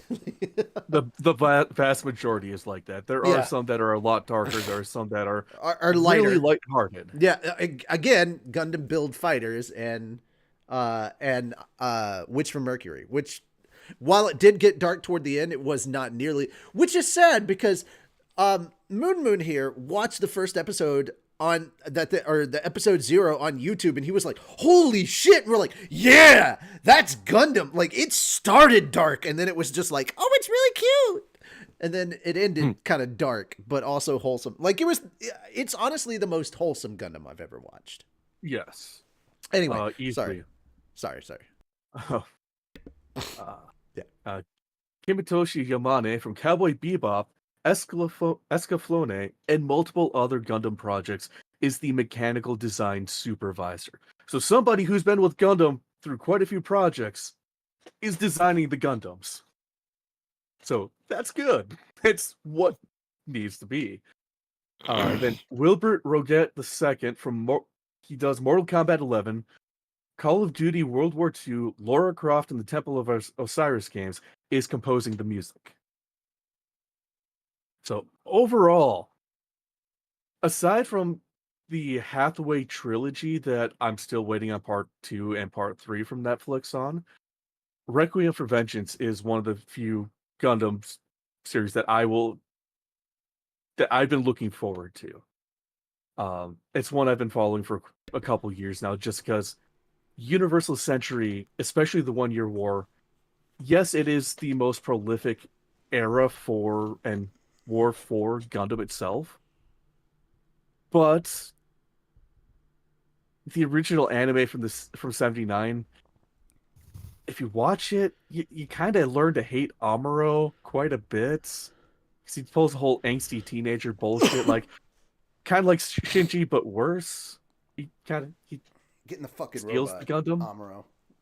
He, Oh, he he, he- steals it. Oh, okay. yeah, he steals the Gundam And then he and cries flies about it. away, and then cries and then puts it in light that, hey, I'm the only person that can pilot this thing. Fuck you, I'm gonna do what I want. Oh, wow. Okay, so I just saw the actual Gundam show up at the end of the trailer, and holy shit, that looks sick. It is the way they framed it is fucking terrifying. I want to see like the whole original done in this way. If you can do the original Gundam in this light, not this feels like a side story to the originals, right? It Am I is wrong a on that? side story to the original. It's like I said, it's in the same universe, same period of time as the original Gundam, All right. just focusing on a different front. As a Gundam fan who did not watch, who knows nothing about Universal Century, did not get into Universal Century, was not introduced until the Toonami era with Gundam Wing, and has only kept watching because like old school animation like bothers me. Now I can't go back and watch 70s or 80s anime anymore. It just I've been too spoiled at this point by HD television. Um. So yeah, I would love to see this succeed so that they feel like they can actually do like the original. And of course if it's good then petition for the original. Sorry guys, my eye is watering something fierce, so I'm getting this eye closed. I'm keeping this eye closed right now. But I just it's not just the original Gundam anime that I would love to see redone in Unreal Engine 5. It's literally the original Zeta, Double Zeta, everything going up to the mid to late 90s would be I mean, phenomenally redone in there. technically speaking, Wing is the 90s as well. So I would love to see Wing. Oh, Char left. Okay. But see, oh dude, just imagining Wing in redone in Unreal Engine 5. Oh yeah, it'd be fucking Ugh. phenomenal. That I would love to see. I would love to see the original voice actors for Wing come back too if they're doing it, especially the dude that played Zex. Holy shit! he did such a phenomenal job. Yeah, Zex and what was his name? Trace. AKA yeah, Trace. Because I kept wanting to say Miliardo Peacecraft, and I'm like, no, that's still Zex. Yep. Spoilers, but yeah. Oh please, it's been out for 28 Yeah, yeah. 28 years now. Yeah, it's time. It's time. It's But I just need Hiro Yui ripping up that invitation to Relina's birthday. Like I need it so bad. Boy, was it Or, absolute Chad. or telling her that just walking by, I'll telling kill her you. right in her ear, "I'll fucking kill you." Yeah, that's I'll kill you. Yeah. Oh yeah. Wing is crazy, dude. Like story wise, Wing is fucking phenomenal. It's not It it doesn't hold up animation wise to today's stuff, but it's still really good. it's not dark No. unless you actually pay attention and realize the entire backstory. Yeah, if you understand what's really going on with Operation Meteor and all that stuff, it's fucking dark, dude. It is. It is super dark. And then when you realize that all the Gundam pilots really literally rebelled against Operation Meteor, oh man, it's so good. And that's how you get Endless Waltz. Oh, oh. Or if you watched the OVAs that were a prequel for each character, Oh yeah. Oh yeah. that is where a lot of the very dark themes come in. It's true. It's true. So that having been said, it is also one of those shows that came out right before the switch to HD. like About 4 or 5 years before, yeah. yeah. So on the cusp of everything moving from analog to digital, Yeah. definitely. So the Which animation is kind of dated in that regard, but that which does makes not it make it any. mm, I mean, just visually, the difference between the series and Endless Waltz in the style of animation, like how crisp the animation was in that movie. Holy shit! Like, no, and I get it, guys. There's a difference between movie animation quality and TV quality, but still, dude, still, dude. Not to mention, Wing Zero got fucking feather thrusters. dude, That was just so the fact good. not just Wing Zero, but all the Gundams were completely reworked for Endless Waltz Oh yeah, itself. the glow And up they're just that they all got was insane. All right. so just amazing. But yes, moving on. Oh yeah. Otherwise, we will be here for who knows how long gushing about Wing. Yeah, we were guys. The Gundam show was yesterday, but we can't help ourselves. So next, the next story makes me really want to get a VR. Oh, Bandai Namco Filmworks and virtual reality production company Atlas V unveiled during the Gundam Fan E Festival 2023 on Monday the key visual for their upcoming feature-length VR animation, Mobile Suit Gundam Silver Phantom for MetaQuest. The image seems to show the cockpit of a there's a picture of a cockpit of a mobile suit. If you click the link, you can see it. mm-hmm. Again, Um, guys, highly encourage you to check out the links for stuff.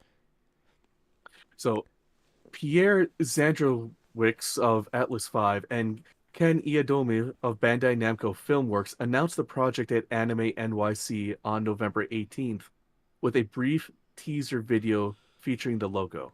Zandrowicz said regarding the project, and this is the part that gets me the most excited, this is not a game, nor is it just a narrative experience. It's an immersive adventure that leverages the best of both worlds. Holy shit! So the way I'm taking it is it's an open world like film that you can explore at your leisure. At least that's what I'm hoping it is. And then the rest of the article is covering Requiem for Vengeance, which Oh, okay, we already did. right. Oh yeah, Crafter's like, what? Yeah. And like I said, it's one of the few Also, things that hi. makes me want to get a VR. Yeah, you said. AK said hi. I'm saying hi back, and yeah, hi Crafter. Good to see you, I think it's supposed to be read like Akine. Akine. Yeah. Well, it says AK1, but yeah, it could be Akine. Or Akwane. Akwane. Nay, I say unto thee. Nay. Also, hello and, And then good the evening. final Gundam story Hello, Crafter. Dude, that it's we like have to talk about this 3 week. o'clock. It's not evening yet. The January Close to evening for me. 2024 the January 2024 Sorry. issue of Kadokawa's Gundam Ace magazine revealed on Saturday that the Mobile Suit Gundam Siege Freedom film project will have a novelization. Mm. The numbering of the novelization indicates that it will run for 2 to 3 volumes, with the first volume shipping on January 30th. Louis Goto, who penned the novelizations for Mobile Suit Gundam Seed and Mobile Suit Gundam Seed Destiny, and is also penning the script for the Mobile Suit Gundam Seed Freedom film, is penning the new novelization. How many times do I have to say penning in the same fucking sentence? A lot. Uh, A lot. Tomofumi Ogasawara, who drew illustrations for the Mobile Suit Gundam Seed novelization, is drawing the illustrations. The film will open in Japan on January 26, 2024. The story is chronologically set in the Cosmic Era 75. Mobile Suit Gundam Seed director Mitsuo Fukuda is directing the film at Bandai Namco Filmworks. Fukuda also co-wrote the script along with his late wife Chiaki Morosawa and Louis Goto. Hisashi Hirai, Mobile Suit Gundam Seed, is designing the characters. The film project is part of the Mobile Suit Gundam Seed Project Ignited initiative, which was announced in 2021. The initiative commemorates the 20th anniversary of the original Mobile Suit Gundam Seed anime in 2002, and it has several parts. The initiative also includes a new Mobile Suit Gundam Seed game and the Mobile Suit Gundam Seed Eclipse side story manga. Mobile Suit Gundam Seed director Mitsuo Fukuda confirmed that the film is a sequel to the second Gundam Seed television anime, Mobile Suit Gundam Seed Destiny.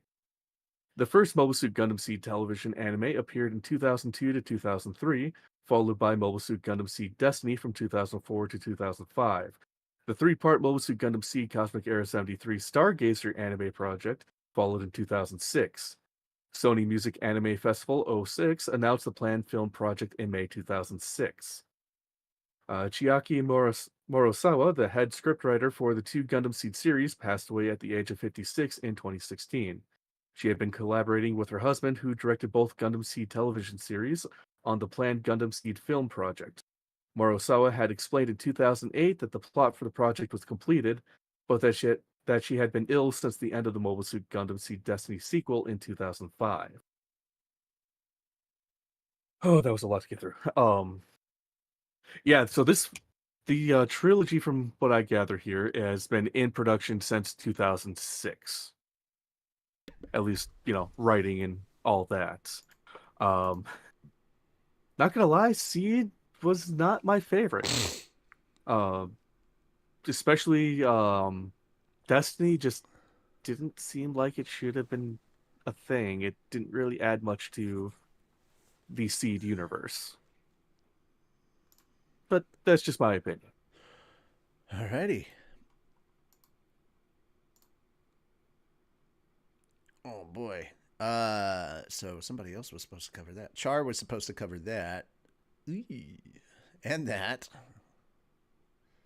Okay. So yeah, Char backing out kind of hurt a little bit. Alright, so since my eye is acting up on me, Moon, I'm gonna have you take the next two. Okay. Black Clover manga resumes on December 25th. The first 2024 issue of Shueisha's Weekly Shonen Jump magazine confirmed on Monday that Yuki Tabata's Black Clover manga will continue serialization in the winter issue of Jump Giga, which goes on sale on December 25th. Shueisha published the last Shonen Jump chapter in the 38th issue in August, announcing at the time that the manga will move to Jump Giga. Shueisha publishes for Jump Giga. Shueisha publishes for issues of Jump Giga every year. Not for 4. 4 issues. Oh, Shueisha publishes 4 issues of Jump Giga every year, 1 in each season. Tabata launched Black Clover in weekly. Yeah, that's just more backstory stuff. Mm-hmm. So, guys, Santa is bringing you more Black Clover for Christmas. Also, because this is done quarterly, the chapters for Black Clover are going to be huge. Also, we're at the end of Black Clover. So, The Adventures of Screaming Boy and His Giant Sword. You'll have to narrow that. You'll have to narrow that down further. That's still pretty broad of a description for just anime and manga in general. The Adventures of Screaming Boy and His Black Sword that is somehow a cheat skill? Again, not narrowing it down. The Adventures of Screaming Boy and His Giant Sword who wears all black?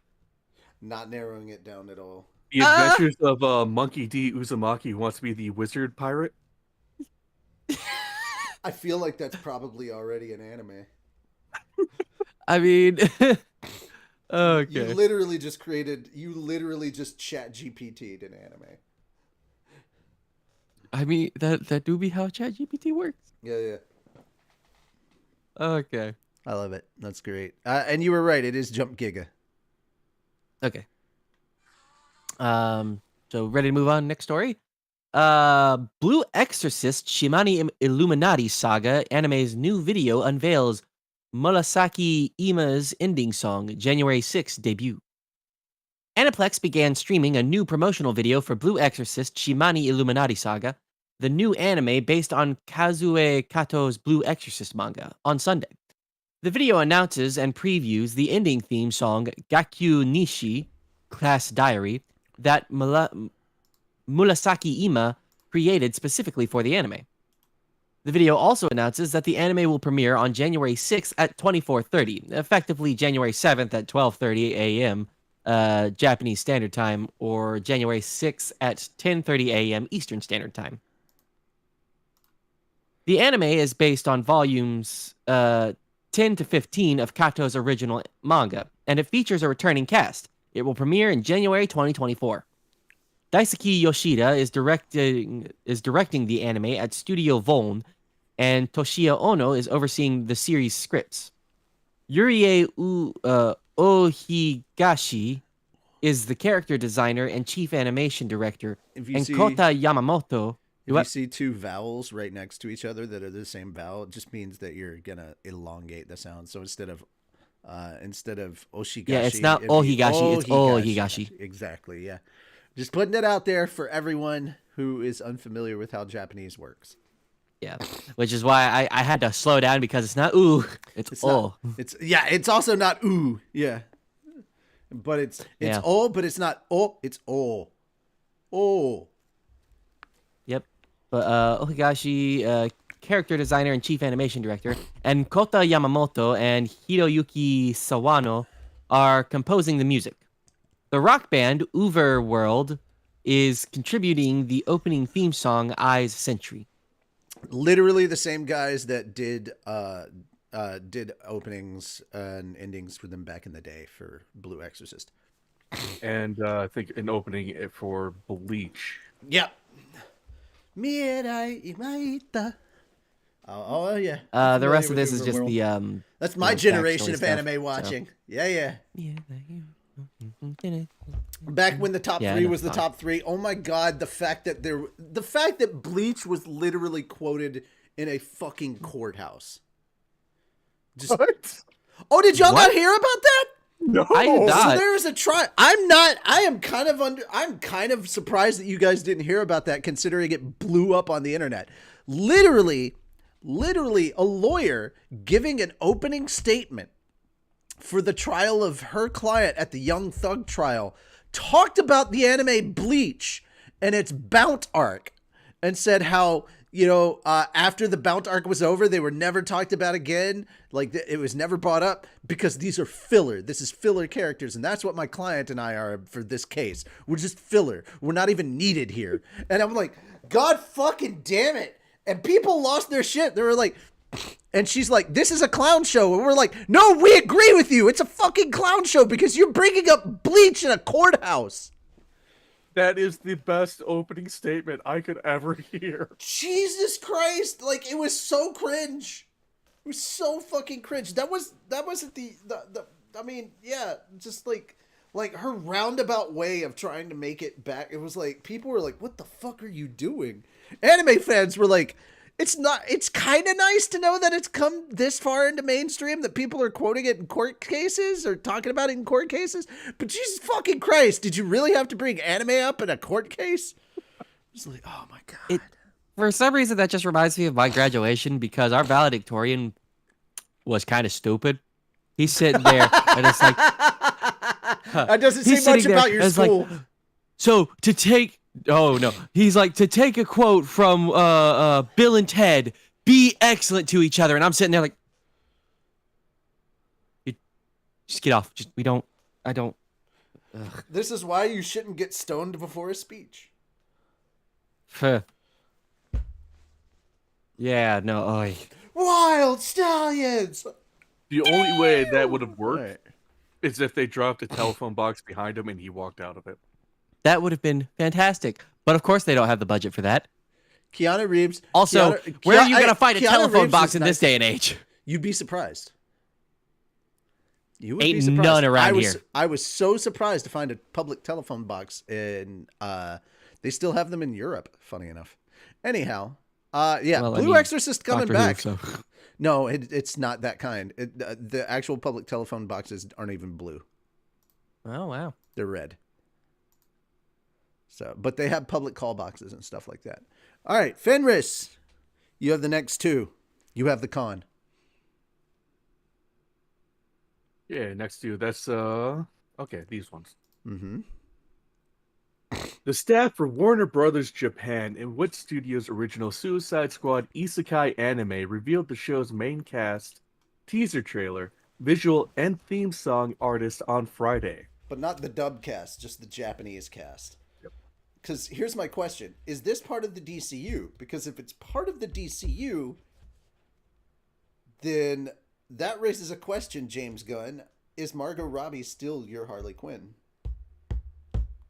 I mean, Peacemaker is in it, and we all know he's keeping John Cena around as Peacemaker. Yeah. So, we shall the see. The anime stars Ana Nagase as Harley Quinn, Yorichiro Umahara as the Joker, Reigo Yamaguchi as Deadshot, Takahito Koyasu as Peacemaker, Jun Fukuyama as Clayface, and Subaru Kimura as King Shark. King Shark is a shark. That wears overalls. Mm-hmm. Well, no, that's literally like a thing he would quote and say. He's like, King Shark is a shark. And it's like, okay, guys, yeah. The anime will premiere globally in 2024. Tomoyasu Hotoi, I don't know how to pronounce that, is performing the opening theme song, Another World. Warner Brothers describes the original anime's story. In the crime-ridden city of Gotham, Amanda Waller, the head of Argus, has assembled a group of notorious criminals for a mission. Harley Quinn, Deadshot, Peacemaker, Clayface, and King Shark. These supervillains are sent into an otherworldly realm that connected to this world through a gate. It's a world of swords and magic where orcs rampage and dragons rule the sky. In isekai. So basically it's Gate the anime, but if they swapped with Suicide Squad. But if they swapped out the the SDF with the Suicide Squad, or Task Force X as they're actually called. So, yes, with lethal explosives planted in their necks, there's no running or hiding, and failing the mission means a one-way ticket to the afterlife. Mm-hmm. Can Harley Quinn and her crew conquer this perilous isekai realm? Brace yourselves for the pulse-pounding saga of the elite task force known as the Suicide Squad as they embark on a jaw-dropping adventure. It's, like you said, it's basically just Gate with the Suicide Squad. Yeah. Except, I mean, you gotta give it to, at least Harley would make the whole experience fun. Yes, probably. But guys, even DC's getting into the isekai life now. Come on. It's time to call it quits. It was a good run, guys. It was a good run. Yeah. See what you did, Sword Art Online? Fuck you. God. What was it? Fucking Bethesda? Yeah, fucking Bethesda. All right, anyway.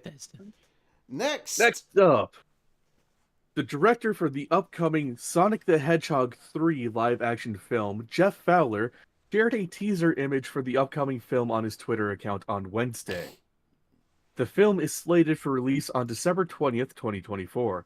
The Knuckles spin-off series was originally scheduled for a 2023 release on Paramount Pictures Paramount Plus streaming service, but has been delayed to 2024. And then history on Sonic the Hedgehog 2. Yeah.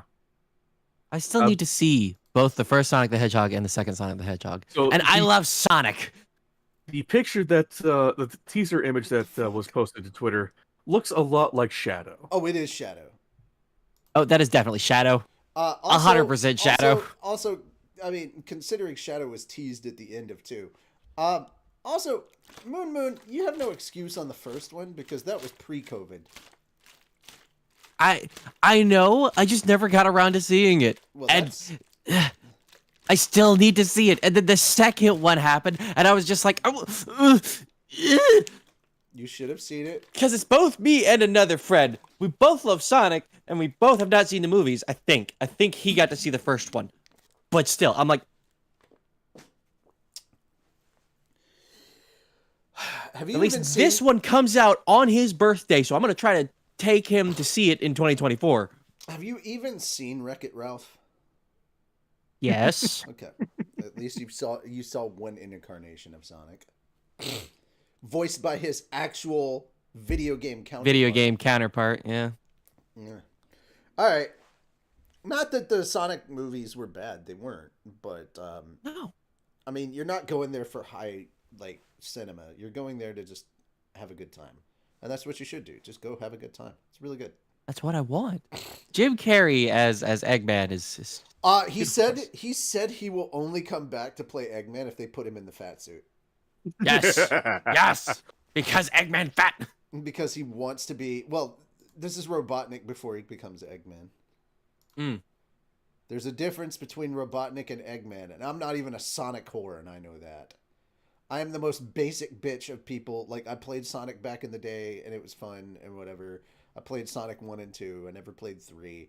And then I went on nostalgia kick and played Sonic Generations. Mm. I really loved that game. That was a fun game, and the music for it was, like, fucking phenomenal. I love the music from Sonic.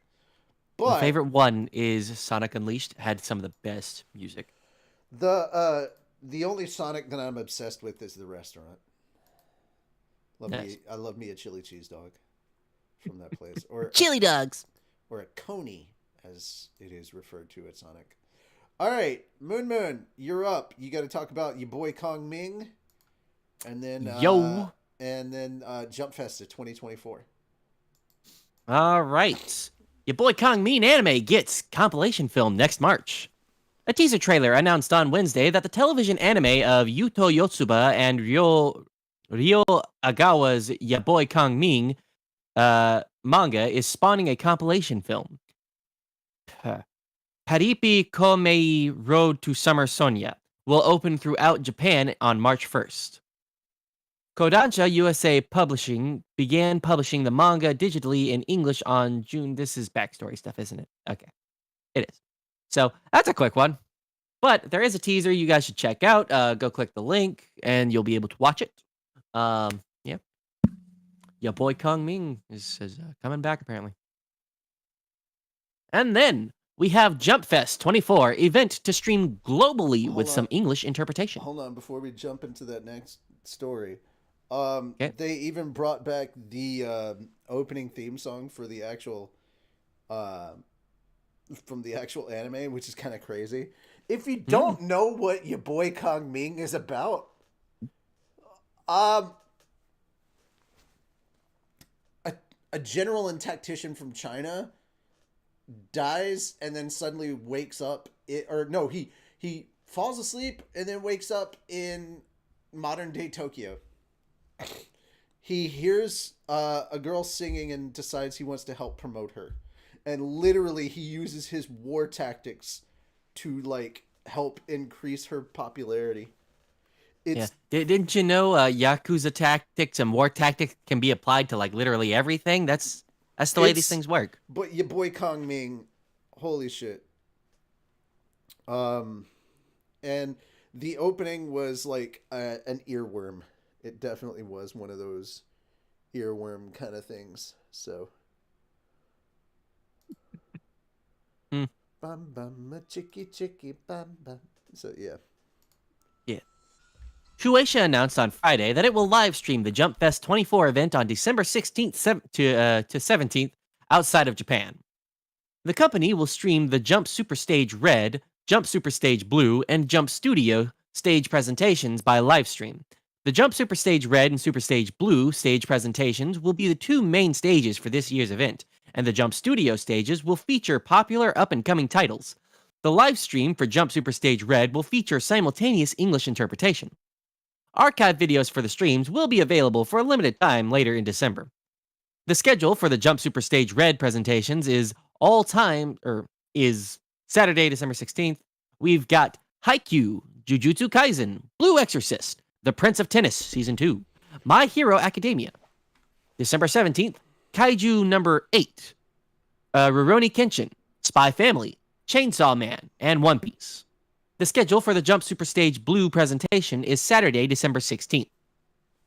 Saturday, December 16th, Blue Box, Demon Slayer Kimetsu no Yaiba,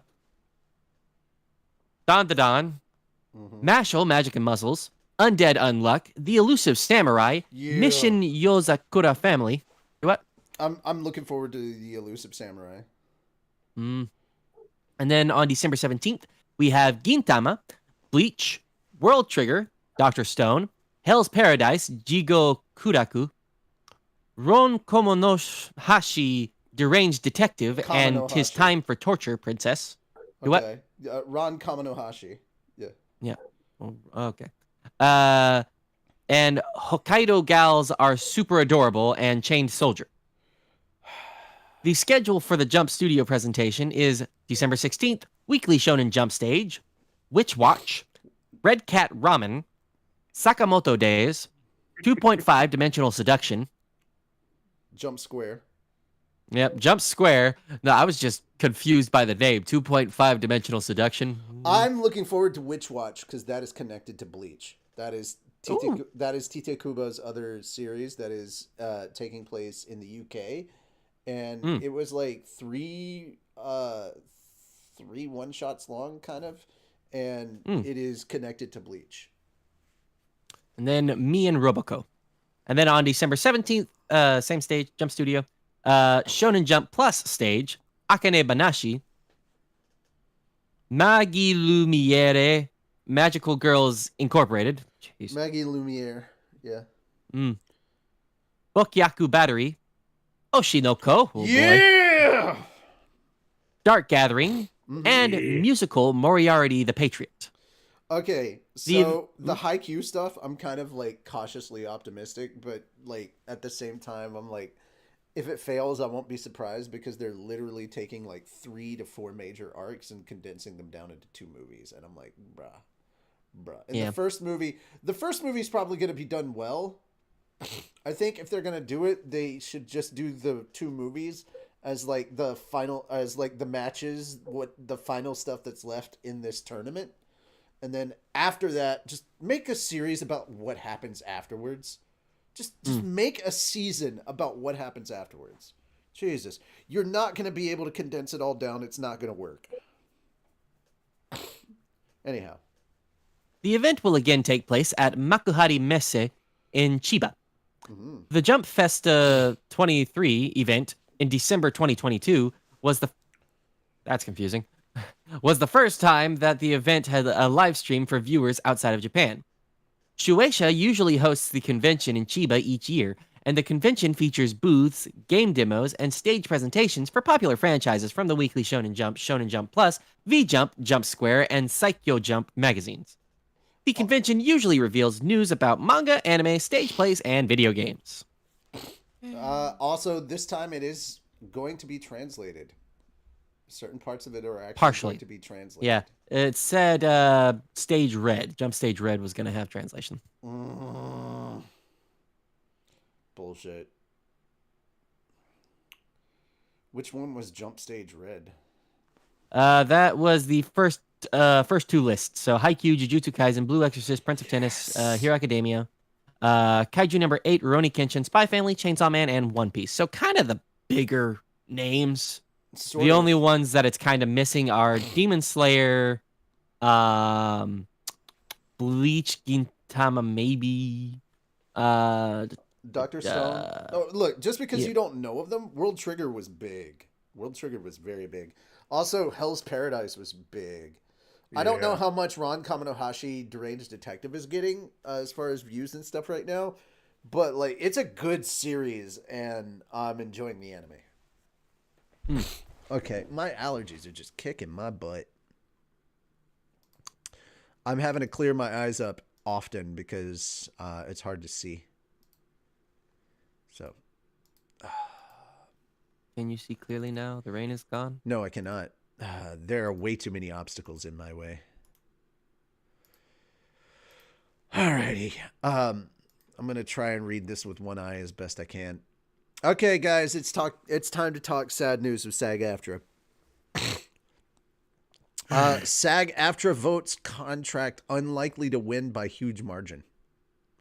Actors voting no are making their voices heard, showing how little trust that the studios will act in good faith on AI protections.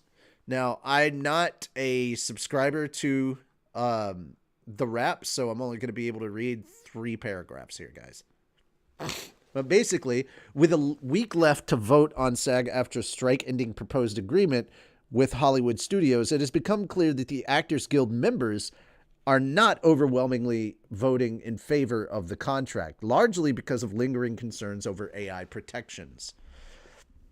On social media, the hashtag SAG-AFTRA vote no, and at membership Q&A sessions, SAG-AFTRA members have voiced their concerns and objections to the contract, which took more than 5 weeks to iron out with the Hollywood Studios Alliance of Motion Picture and Television Producers, or the AMPTP. Many members say the 129-page agreement doesn't go far enough to protect actors, particularly when it comes to artificial intelligence. Going back into the negotiating room with a sincere effort to further protect members and to more acutely interpret the rules of consent. Accurately interpret the rules of consent and the uses of AI is the necessary step we must make, wrote Full Metal Jacket actor Matthew Modine, who was one of 9 SAG-AFTRA national board members out of 75 who voted against the contract. Thank you, because I cannot read that right now. Both my eye it is where it's I fading had to out. struggle to read it, and I was like, I'm going to read this ahead of time because Yeah. I know it's going to be a pain. And as for the second part of this, some SAG-AFTRA members are concerned about AI provisions. I'm going to scroll way, way, way down. No, God damn it. No, stop. I hate these pop-ups. Okay.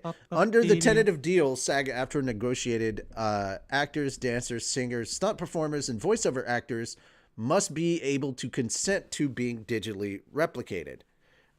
Duncan Crabtree Ireland, who is one of the people in charge of SAG-AFTRA, said, clearly it doesn't answer enough potential questions, every potential question about artificial intelligence, and nor could it. But I do think it provides a really robust level of protection. Duncan Crabtree Ireland is National Director of SAG-AFTRA and the union's chief negotiator.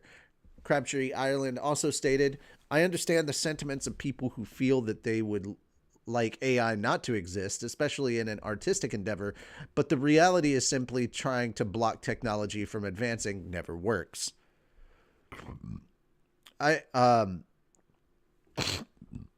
The tentative contract also requires that performers be compensated for their voices or likeness, but some union members worry there aren't enough safeguards. Sean Sharma says, we knowingly accepted an AI section that we know has loopholes. Actor Sean Sharma, a regular on the series The Chosen, was on the union's negotiating committee. He says he's not comfortable with the AI part of the deal. He says the tentative contract does not ban the studios from using synthetic performers instead of human actors, and it doesn't restrict the fakes from being shared or sold to third parties. Very important there. Sharma also says they do have to get your consent, but they could get you to agree for $1 to use it. And then that's it. No, not everybody has the clout or the team or the wherewithal to be able to advocate for themselves to get what they're really worth. Actress, writer, filmmaker Justine Bateman is also worried. As a former SAG-AFTRA National Committee member with a degree in computer science, she's been sounding the alarm for months. She says, you'll see every single person will be scanned. You'll see every single person will be scanned. It'll be like a wardrobe fitting, which is very unsettling that there would be some sort of copy of you floating around. She says it would be up to each performer to legally challenge any unauthorized use of their likeness for what she calls human-looking AI objects. Bateman also says the idea that there would be a nose that is yours in particular, and of the billions of people that are on the planet now and the billions and billions of people who have been on the planet and died and have been recorded in YouTube videos, in addition to all these films and series, the burden of proving that that's your facial feature, that would be pretty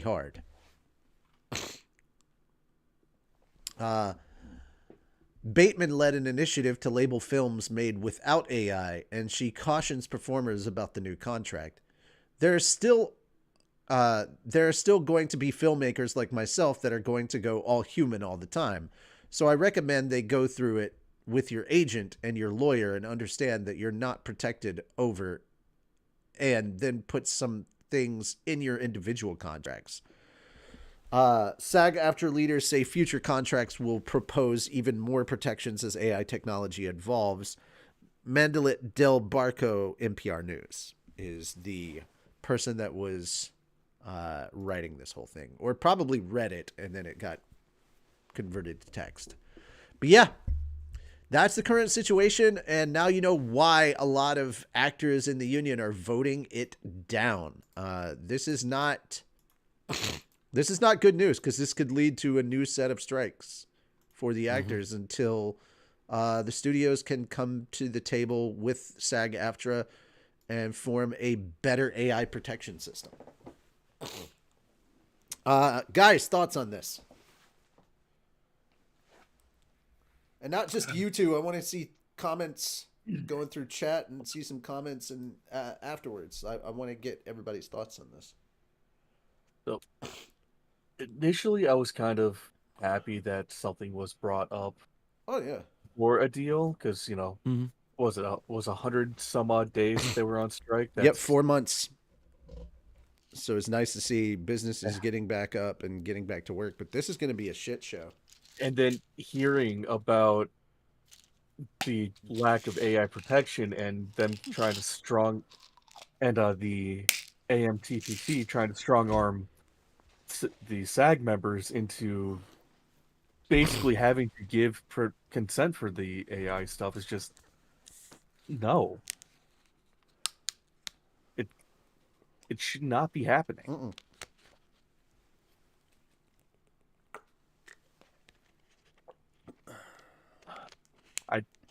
Other than that, I really don't have much, because it's I'm with everybody who's voting against this. There's no legal recourse in this contract for people that basically steal those AI and use them outside of Hollywood films. There's no protections for that. There's no protections for somebody taking your likeness and using it online, which is another thing that voice actors are currently going to war for, over not just in the gaming sphere, but also with studios as well. That was a big sticking point.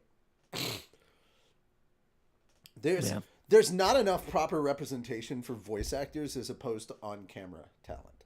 Yeah. There's just not. So, but yeah, it looks like the strike may be back on. Who knows? Yep. Moon, any thoughts? I wish the companies would stop being a dickhead and just, we need to look out for these people, because it's not. In what way is it fair for someone's face and just literally life to be used to say or do literally anything and them not get any compensation for it? Right. All right. And even then, like, it's not good. Like, it's worse to think that they could use that in a way that that person does not want. Indeed. Well, gang, that's going to be it for us. Appreciate everybody coming by, hanging out with us. But yeah, that's going to be the end of Anime Church. We do still have another thing coming up. We have an art stream with Miki coming up in less than 2 hours. So if my allergies aren't kicking my ass, I might be on for that. But I definitely just took a Benadryl to kind of ease that up, and probably going to take a nap and reset myself. So yeah, my body likes to punish me for not getting enough sleep. That's what. Well, also just Benadryl. You can't suffer from allergies if you're asleep. Exactly. Well, my body tends to reset itself when I wake up, so the allergy issues I'm having don't become an issue for much longer. That having been said, guys, thank you so much for coming by, hanging out with us. We really, really appreciate it. We will see you on the next one. Until then, take care and bye bye for now. Bye. Bye-bye.